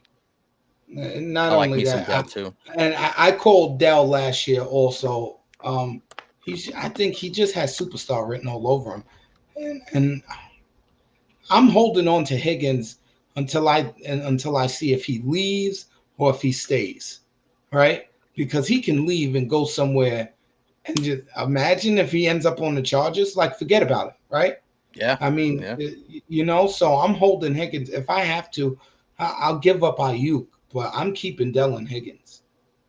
I think I tend to agree with that. And Steve brought up one of his sell high portion of the video. He had Ayuk as a sell high, and I'll be interested to hear if he would give up Ayuk for one of these guys. I know he's not a big buy-in RB type guy. He's more of a package Ayuk with something else and tear up at the wide receiver position. But to answer the first question, Kyron just gets that insane workload, man. I think it's Kyron, but you could make the case either way. I think it's a push for they're basically the same guy. I tend to agree. I just that workload for Kyron is ridiculous. But do they bring somebody in, right? Like, do the Rams bring somebody in that's going to take some of that workload so Kyron doesn't miss 4 games in the middle of the season? Still going to get the passing work, and that's where he did most of his damage. Didn't he break his hand? He broke his hand, I think, the last game or something like that. Remember, he came out of the game. I think it was he broke his hand. Game. Yeah, I think it was a hand. That somebody let us know in the comments. But I think it was a hand, if I'm not mistaken, or a wrist or something like that. Yeah, but for me, they're the same guy. And Kyron, even if they bring somebody in, he's gonna get the passing work, right? And yeah, I mean, so I don't know if you even wanna, trade. I mean, I guess if you put ETN, I guess. I think they're the same dude. I would put it this way. I mean, Hammer said I hate running backs. I do hate running backs. I wouldn't buy ETN or Kyron. But I'll tell you what I would do. I'll give you some other options that you could do. For me, probably not Dell, Higgins, Ayuk. I mean, give up whoever you want. I mean, Dell, is Nico the real one there? I mean, you definitely want part of that offense, right? I mean, Dell's going to have some amazing weeks, right? Mm-hmm. But for me, I think I have Nico rated, ranked higher. Higgins, is he going to be a wide receiver 1? Where is he going to go? I think Dell's more of a wide receiver 2 for me. Ayuk also is like a high-end wide receiver 2. But Ayuk is perceived as a top 10 dynasty wide receiver. So I would say this, instead of going after ETN or Kyron, what if one option could be, can you go after, some of the older guys like a Saquon maybe, because he's particularly cheap, right? Maybe a second and a piece to go get something like that. Or if you're going to wind up paying ETN Kyron prices, fuck it. Why not go JT? Why not go Gibbs, Brees, CMC type? If you're going to be up that high, you might as well spend a little more, especially when Ayuk is ranked as a top 10 dynasty wide receiver. So I would say one of those two routes is something I would probably rather do, is probably maybe go after a cheaper guy like a Saquon, where I still know he's going to get the workload and he's probably going to be a top 12 guy. At least we hope. But I'd rather bet on that and pay a lot less. And then my other option would be, can I just go after JT instead if I'm going to give up one of these guys? Like, I feel safer with JT than ETN or Kyron. Like, JT's got the contract. He's going to get the workload. Are there some questions maybe with Anthony Richardson as the, rushing quarterback? Like, yeah, possibly. But I That feel could like I'd still work rather have though. Yeah, JT, that's you know? Yeah, but I think with the Russian quarterback and things like that, I think the RPOs come into play. I think you know what I'm saying. He got banged up a little bit. He's not benching 600 pounds like Jalen Hurts is. I think JT still has value and gonna get some good looks at the goal line. If I'm giving up Della Higgins, I want one of those top running backs up there. I'm not. You know what I'm saying? We're gonna have to give up Dell If and Higgins and or probably even more to either get one of those either guys. or, But I think Tank Dell's gonna be a star. And Higgins is if he goes somewhere and he ends up being a number one, he could very well be a star too, right? Both of those guys have that top receiver potential. So if I'm giving one of them up, and they're young, Tank Dell's real young. Higgins is real young. I want one of those. I want Brees. I want Gibbs. I want one of those guys. I think the biggest point in Ryan's question is he wants to transfer some of that wide receiver value into the running back value, which is always very difficult and dangerous. See the beginning of the show when Steve traded Tyreek Hill for Javonte Williams. Like, that's the thing that you want to stay away from, is if for a guy like Ayuk, who is considered a top 10 dynasty guy, you want to package that with something and tier up, and for a Kyron or an ETN, it's not necessarily that valuable if you're giving up a wide receiver, because wide receivers are just more valuable dynasty wise than running backs are. So if you want to maximize that value, you package Ayuk and go get you, like you said, a JT or somebody that's really an upper echelon running back. So I while I wouldn't tend to trade young, valuable wide receivers for running backs, there is a scenario where you could package Ayuk and something and tier up, like you said, to a JT or whatever the case may be. So I wouldn't have too much of an issue with that, especially, and I think Ryan said it in the chat, is that he has other good wide receivers already on his team. so he must have some assets to spend, which I'm okay with. Right. If you're in one now and Right. you have some assets to spend to go get the running backs, like that's when you do want to buy them. And Yeah, if but you can buy some of these higher end ones, the reason I say also JT is because when he came back, like you're talking 18, 18, 23, 15, 18, 21, 30 carries. Like he's getting the workload, right? Are they going to risk Anthony Richardson at the goal line after he just missed a whole season? Like, no, they will not. Probably want to protect him. If they want to So protect so him. so there are some questions, and I feel like JT is reasonably like cheaper than he probably should be because people are actually still down on him. Yeah, and always remember this too in Dynasty, that it may not be the biggest running back draft class coming in, but there are good backs coming in, and you always want to get that running back in his first year, right? You want to have him for that first year, that second year, and depending on what situation they go to, they can break out. Allen, Brooks. You never know. You never know where they're going to end up. A bunch of teams need running backs. The Vikings probably need one. So you can probably not trade anybody and end up drafting one in the second round or something, and he ends up breaking out for that year. You know what I'm saying? So it all depends. You can get really good running back production in the draft because that first year for running backs really is right when they tend to break out is when they come into the league. First, second year. Yeah. Yeah, that The other first and second year.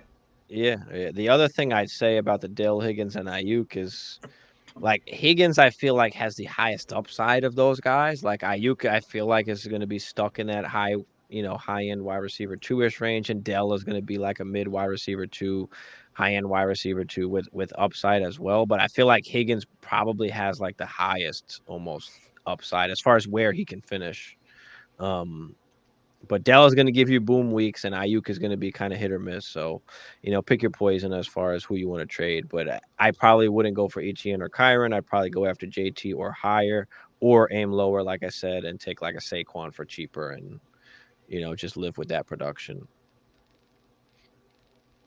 You guys have Yeah, anything else you want to throw in there? No, that sounds pretty good.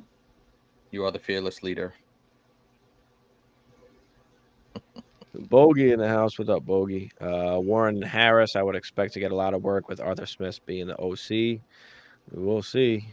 Yeah, maybe. We'll I see. actually think Warren's going to take a little step back. Depends who he likes, really. I mean, Mhm. you saw Arthur Smith talking about Algier, one of the best goal line short yardage backs in the league. Like he fucking loved that guy. Is he gonna love Jalen Warren? I don't know. We'll see. We'll see. Jamie said that someone say Roshan. Yep. Chase Brown. Ford. Yeah, I can see Ford getting work too with Chubb coming back. Yep. I think Chubb's. You think Chubb's going to start the season? No, I don't know if he's gonna No, start the season, but I no. just don't expect him to get I don't expect him to come back and then crazy. give him Yeah. these crazy Yeah, workloads. Like they're gonna be no. somewhat conservative. He's what, 28, 29 years old now, coming Coming Yeah. off off a of, ridiculous two injury. major knee injuries, one major one at that And age. and and It's they just have a rough. good team, so you would expect them to just try and drag him along. Ease him Maybe they back. make the playoffs, and then you know. Javante had double-digit targets in a couple games before the ACL.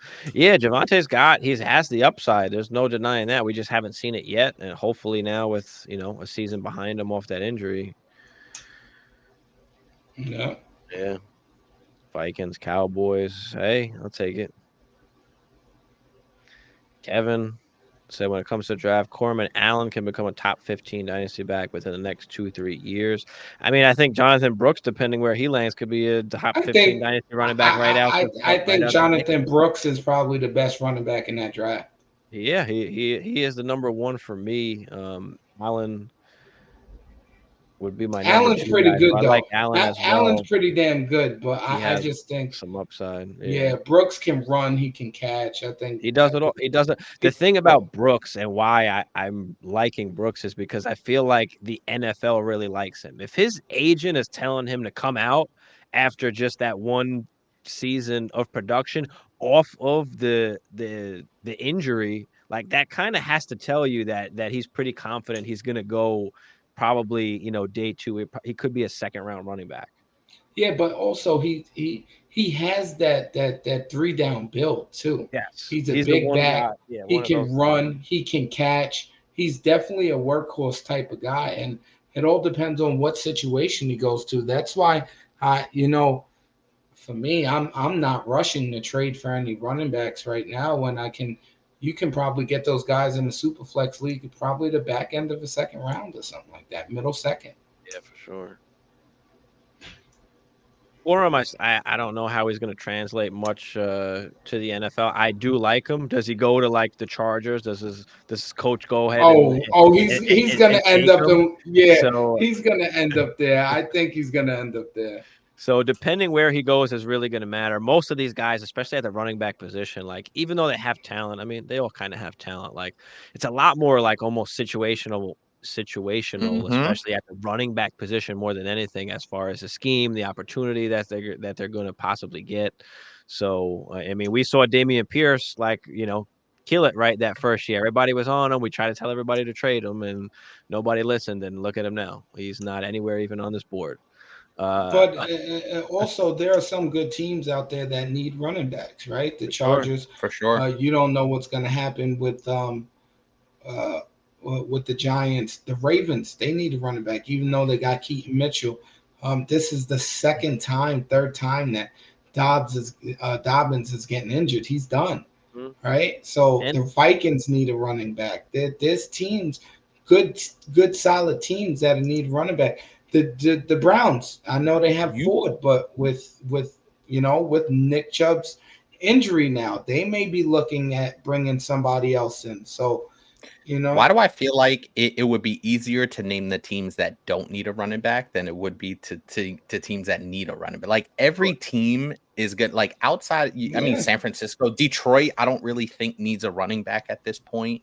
San Francisco, you wouldn't think that they would need a running back at this point, but any other team, like you could make the argument that 28 of the teams could use a running back, right? Even if they're really good teams, just because of the volatility of the position. So that's what, and going back to what I said, that's what just makes it so crazy when you think about, and some we didn't bring up is the running back movement this year. And I know we talked about a little bit with certain guys, but like Austin Eckler, right? He's probably not going to be with the Chargers anymore.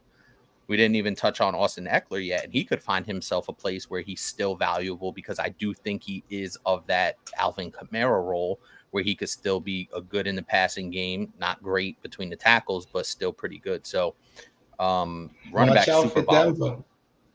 And to be fair, it don't take much to be a top 15 dynasty running back nowadays.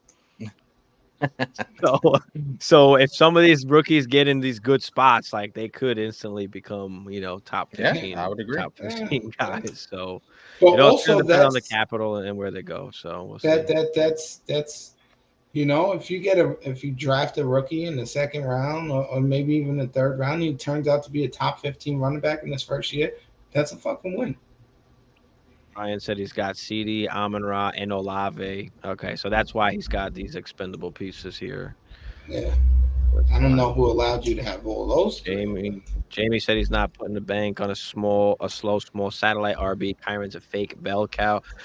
I'm like with you as like that's why I'm hesitant to put him where he is, but you have to. Like we don't have a choice. He's up there that high, like by default. Because of his value. I mean, for his volume and the catching ability. Exactly, because of the volume. He is also young, so people are going to love him. But he was on our sell high lists. Kyron, Achan, these guys were on those sell high videos.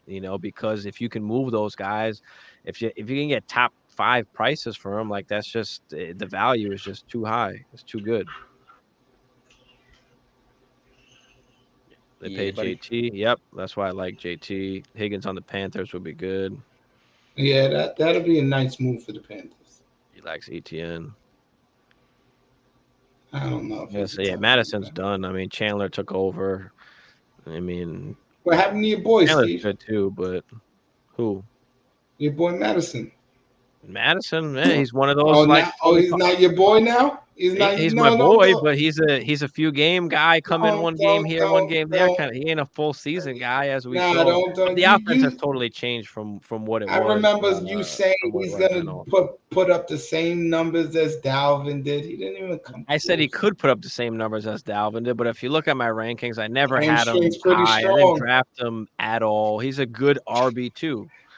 He's a perfect kind of RB2 in a passing offense that they are nowadays compared to what they used to be when they were kind of, running the football a lot more. But already got Brees. Oh, you already got Brees. Yeah, I would do that. Either one of those three.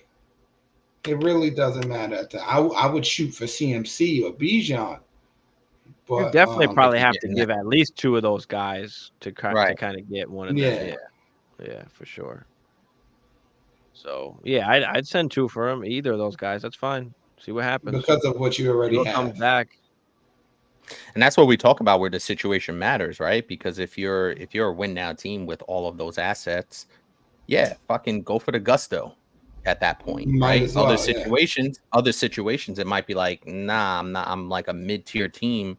Why am I going to give up so many valuable assets just for a running back at that point? So that's where the situation that we talk about comes into play. True. Mm-hmm. Marshawn Lloyd as RB3.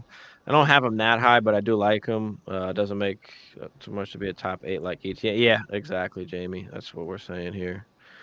Corum's a great draft pick, 5 years on a rookie contract. Then, yeah, he's not getting picked in the first round, so he's not getting a 5-year contract. That's not happening. That's not a question.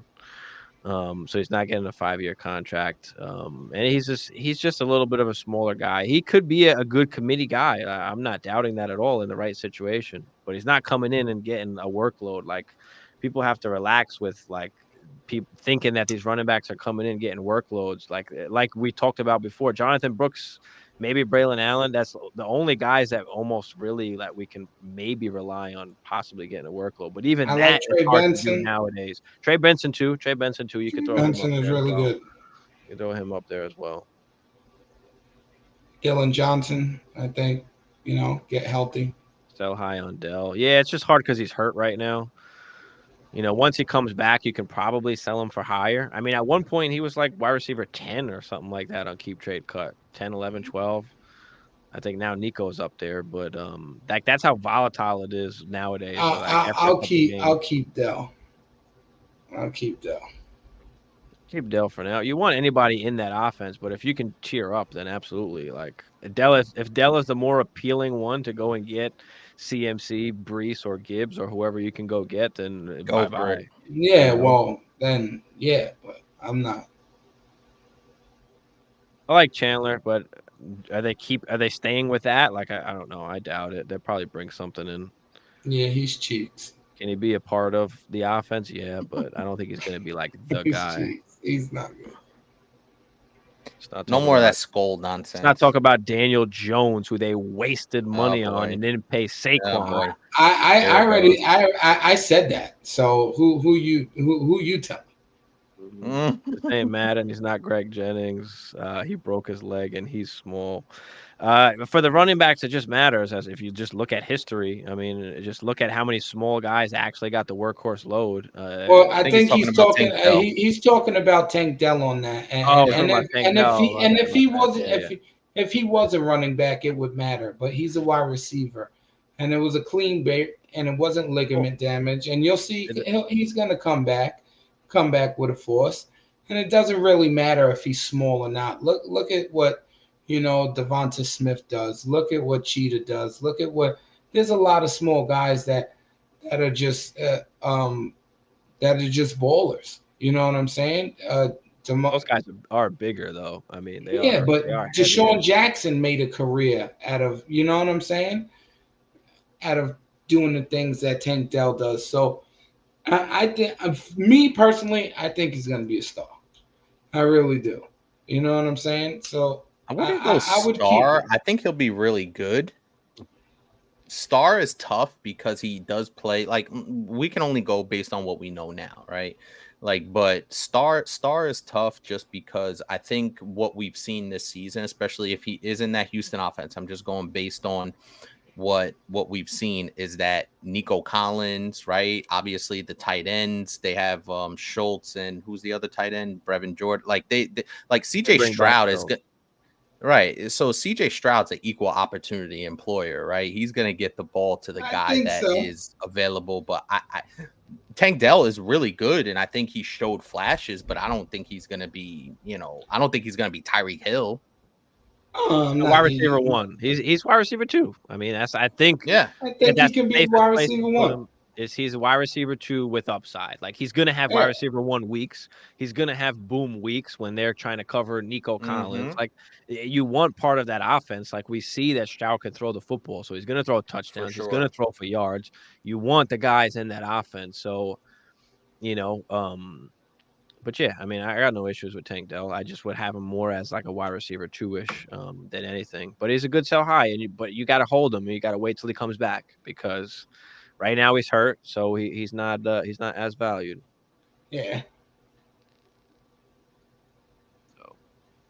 So we shall see. But yeah, I mean that pretty much wraps it up for tonight. Any other questions you guys have? Throw them out there in the chat before we get up out of here.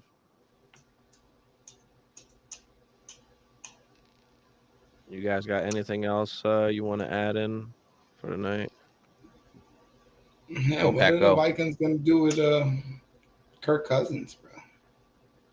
I heard he wants like 2 years, like 90 mil or some shit like that. That's he's been raping the NFL since he left Washington. He's been raping the Vikings since he left Washington.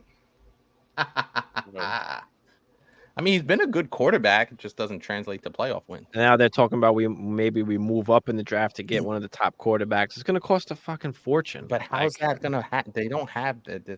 I don't see that. I don't know. I'd rather pay that fortune than fucking pay Kirk Cousins again. I'll tell you that. Yep. Javonte, we did speak about Javonte. He is a good buy low right now because he does have the ability to kind of to move up. Yeah, we did talk about that. Real good Worthy value. can be mediocre. Yeah, I like Worthy too. I do like Worthy. Appreciate you, Jamie. Yeah, this Bagala, he's part of the crew. Even though he's not out here all the time.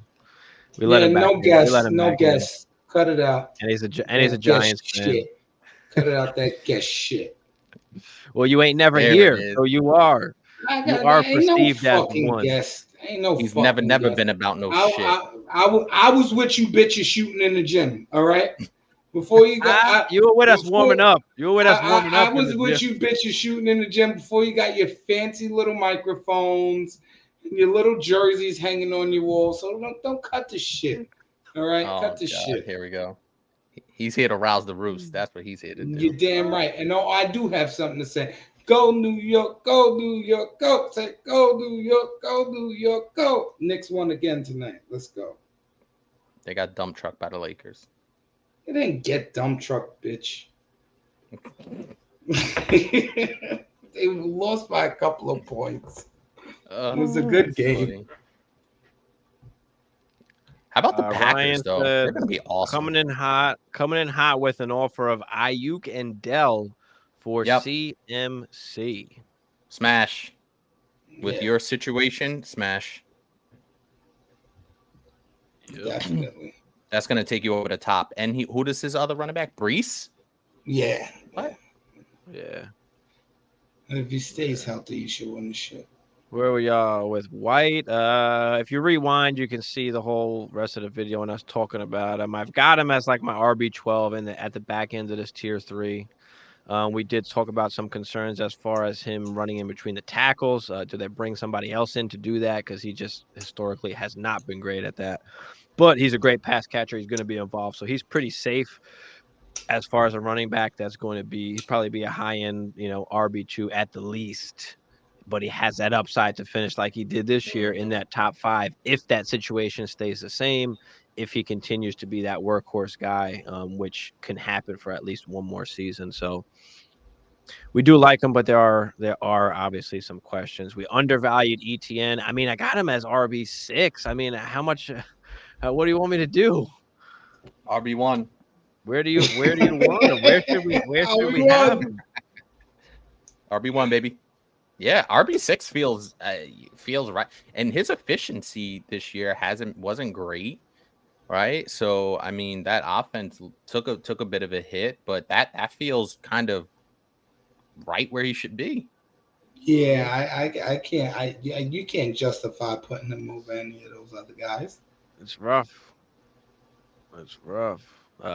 Gavin said you'll do this weekly. I'm finna tune in for sure. Yes, we are weekly here, Tuesday nights, pretty much from like 10 to 12ish Eastern, which is midnight over here. So usually we're here every Tuesday night, and then I usually cut it up and post a video as well. So if you go and look at our page, you will see the wide receiver rankings that we're not wide receiver, QB rankings that we just did last week. I kind of cut it up, edit it, and then post it so you can watch the shorter version. Because we do talk about a lot during the whole kind of 2-hour-ish segment for sure. But appreciate you, Gavin. Yes, sir.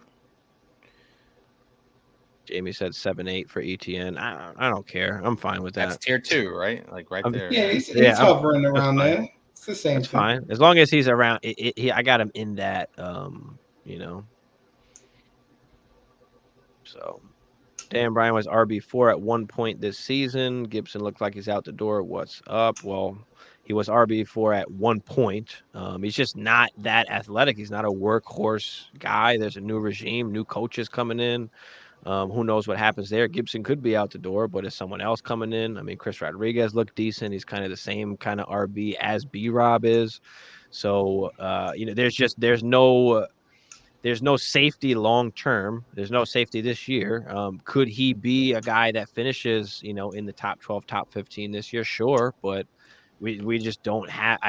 We can't really make that bet almost. What do you guys have to say about B-Rob? I don't think we got into real detail with him, but he's solid. But like you said, you can't. you can't really say without a question, without a doubt, that he's going to be a top 10, top 15 running back. You know what I'm saying?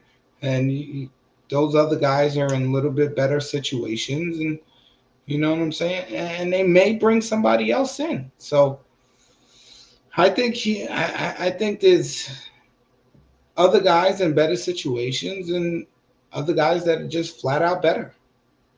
And I agree. And that's about it.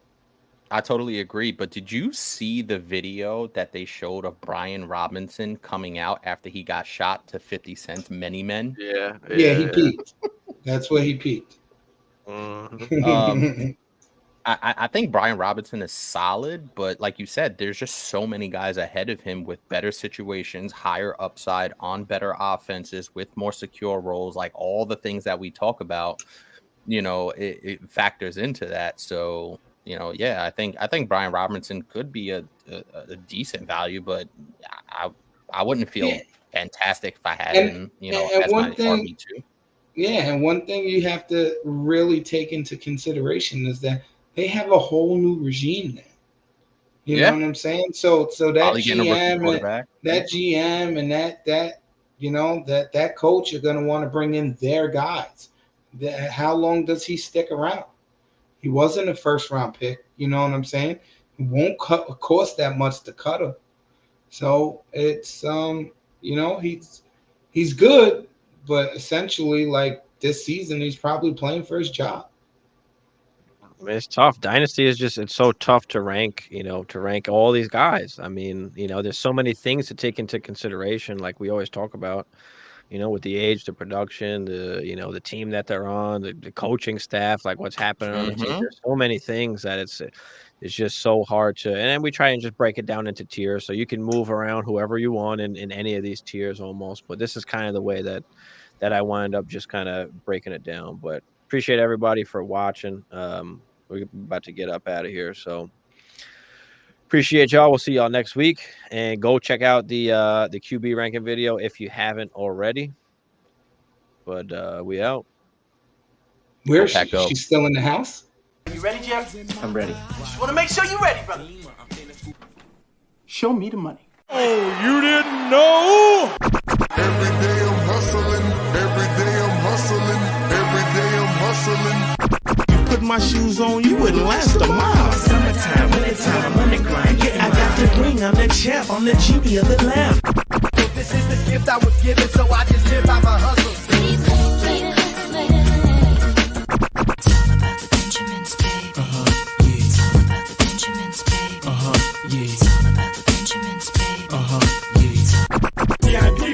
Pocket, it don't make sense, but don't make a profit. So I hustle, ladies and homies. Make money, money, money.